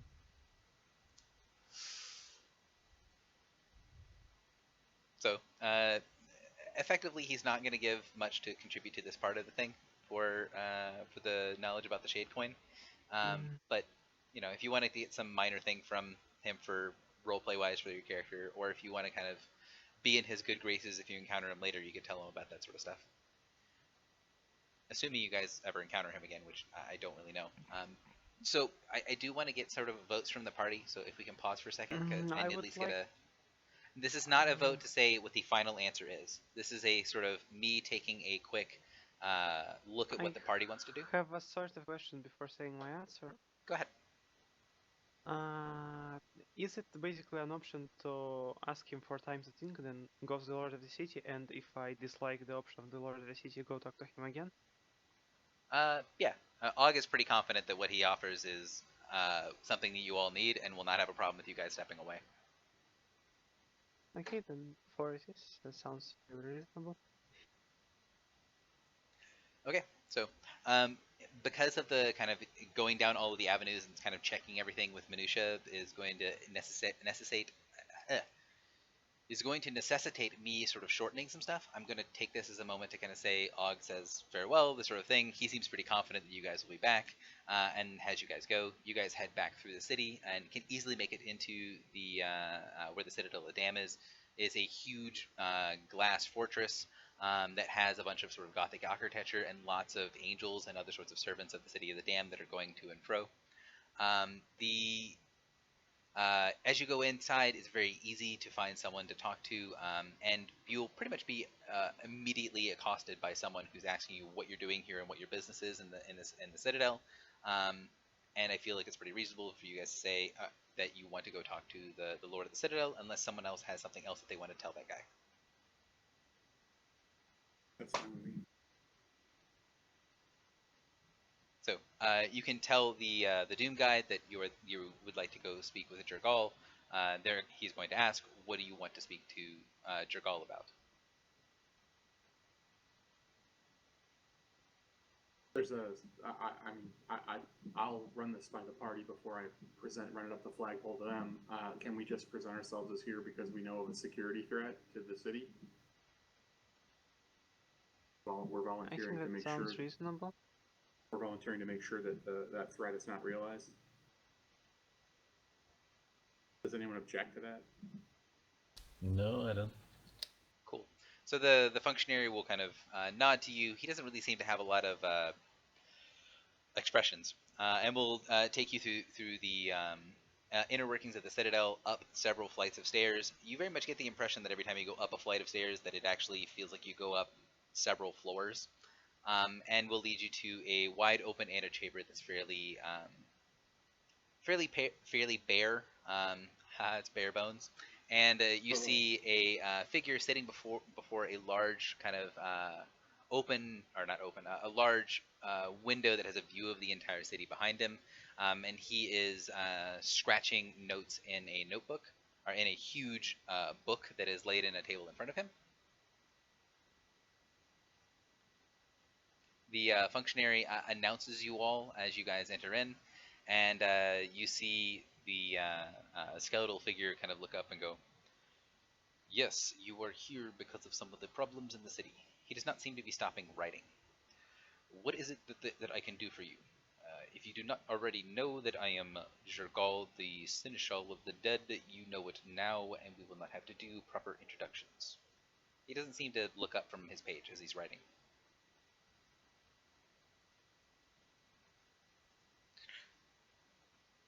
We have been informed that our party is interested in that the soul of the reactor retreat does not reach its natural destination and is instead destroyed before it can reach where it should. We want to try to prevent that from happening. Yes, I am aware of such a threat, and have done the things that are within my abilities and within my natures to secure that this soul is safely protected and shrouded from all of those who would seek to destroy it. However, there are other individuals that are looking to do this that have the ability to circumvent the protections that I've put into place. Are you, then, I guess, here to deal with those that would circumvent the natural order of things? That is correct. He looks up for the first time from the book and says, "You seem to be individuals that would not be interested in circumventing the natural order of certain things." He doesn't have eyes or any sort of light in his face that shows where eyes should be, but you're pretty certain he's sort of staring down the several undead members in the party.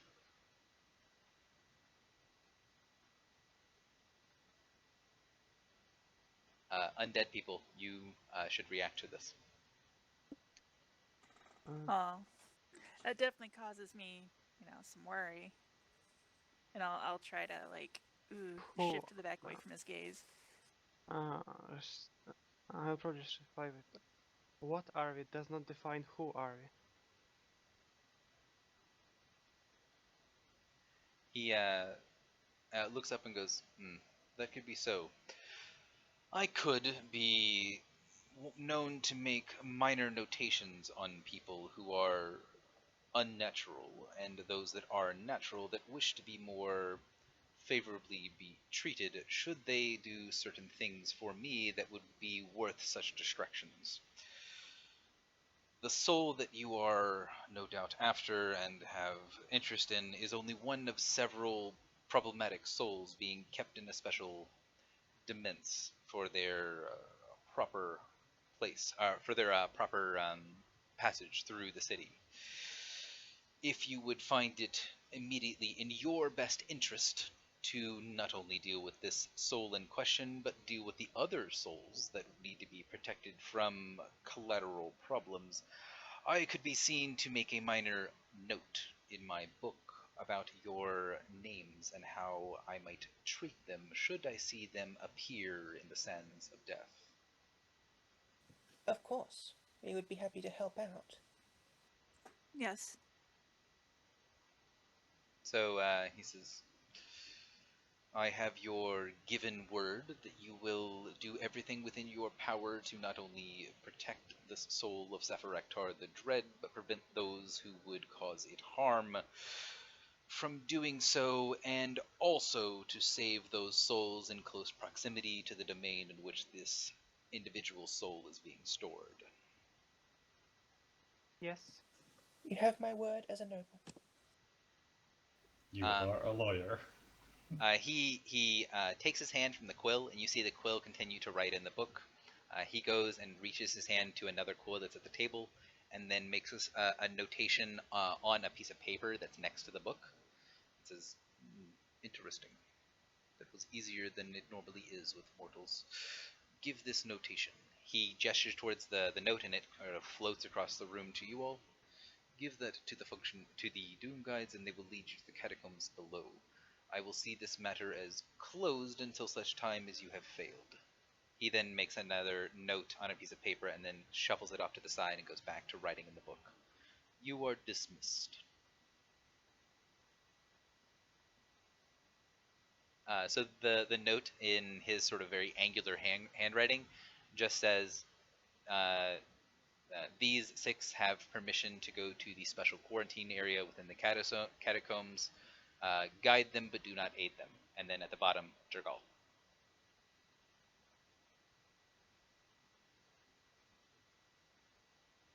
So, well, that was easier than dealing with all.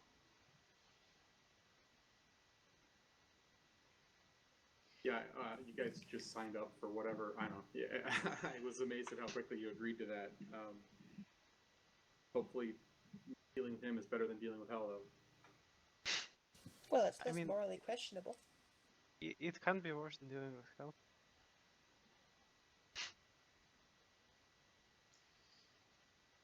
So as he sort of kind of dismisses you, as you go and get led away by one of the Doom Guides, his voice will kind of call out as you guys exit the chamber and say, "Please do not do not mistake my clarity with malice.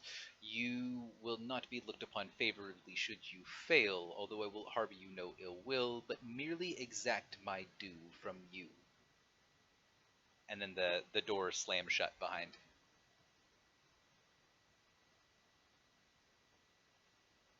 I'm gonna take your surges. So the Doom Guide, who seems to have pretty much no expression on him anyways, looks at the piece of paper. This special quarantine in the catacombs. Okay. And he starts to walk his way through the inner workings of the tower.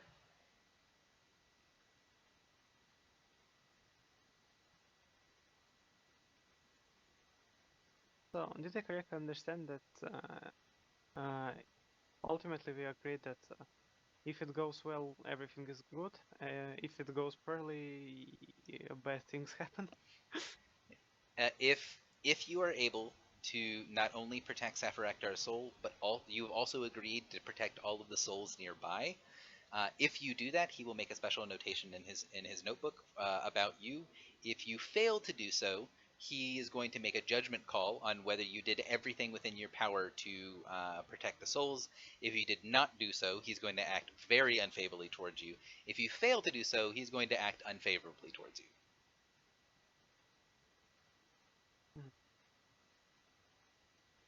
So basically, there's two failure conditions. Either you intentionally let the souls be destroyed, in which case very bad things happen.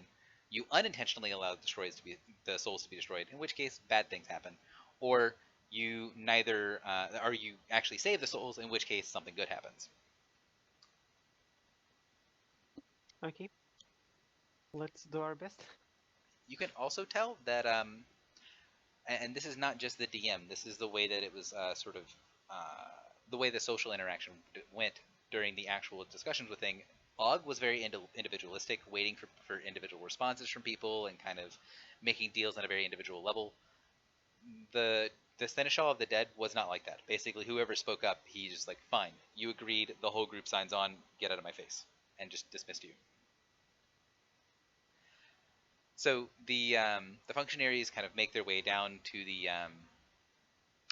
down through the inner workings of the Citadel, go down into the catacombs. Once you get to the catacombs, you can see that there are warded areas. Basically, there are individual places with labels on them. Can anyone here speak Supernal? Nope. Cool. So you can recognize the writing, but you don't know what it says. Above each one of the little areas, you see something written in Supernal, kind of as a label. And this area feels much more like a prison than it does like a grave. And as he kind of continues to walk through, the guide goes down another set of stairs and then gets to an area where you see a hallway, and down the hallway you see corpses. Lots and lots of dead people that are wearing the livery of the Doom Guides, including several angels that are sort of piled along areas next to the walls.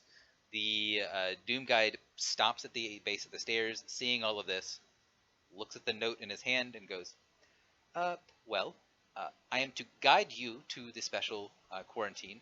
It is the third one there on the left. He points towards where looks to be the end of the line of bodies going down the hallway. You have been properly guided. And he nods to you and then turns around and walks very quickly up the stairs. As he walks away, I would like to bump into him slowly and put my hand into his pocket and see what he has. Sure, give me a thievery check.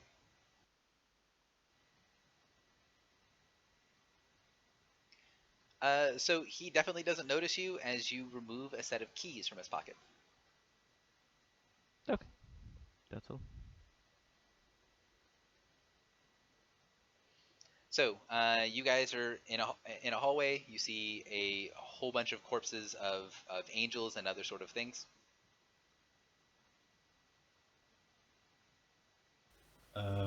How recent are these corpses? You see blood pooling. These are very recent. I believe we are in a hurry. So you guys head down the hallway to the third door on the left. You see there is some sort of wording over the exterior of it, just like in all the other sort of individual cells. This wording, however, has been ravaged and destroyed. You see wards and markings where there would be defenses here that have been completely obliterated.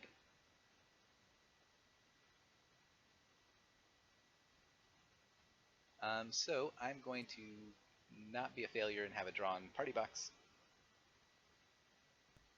By the way, do we see anything inside? Do we have any time to prepare? So those are two different questions. Do you have time to prepare? Yes, you can prepare before you go around the corner and see what's going on. You will not have time after you see what's inside of the room to prepare. So if you have actions that you want to take before you enter combat, you are welcome to do so. Stances, those sort of things, preparatory round stuff. You could easily have a preparatory round as you know you're about to step into the shit. That being said, once I then describe the room and show you what's going on, you will not have the ability to do so. However, my wife needs to talk to me for a minute, so I want to take a couple-minute break. Let's go ahead and make it an 8-minute break because this is going to be a pretty involved combat.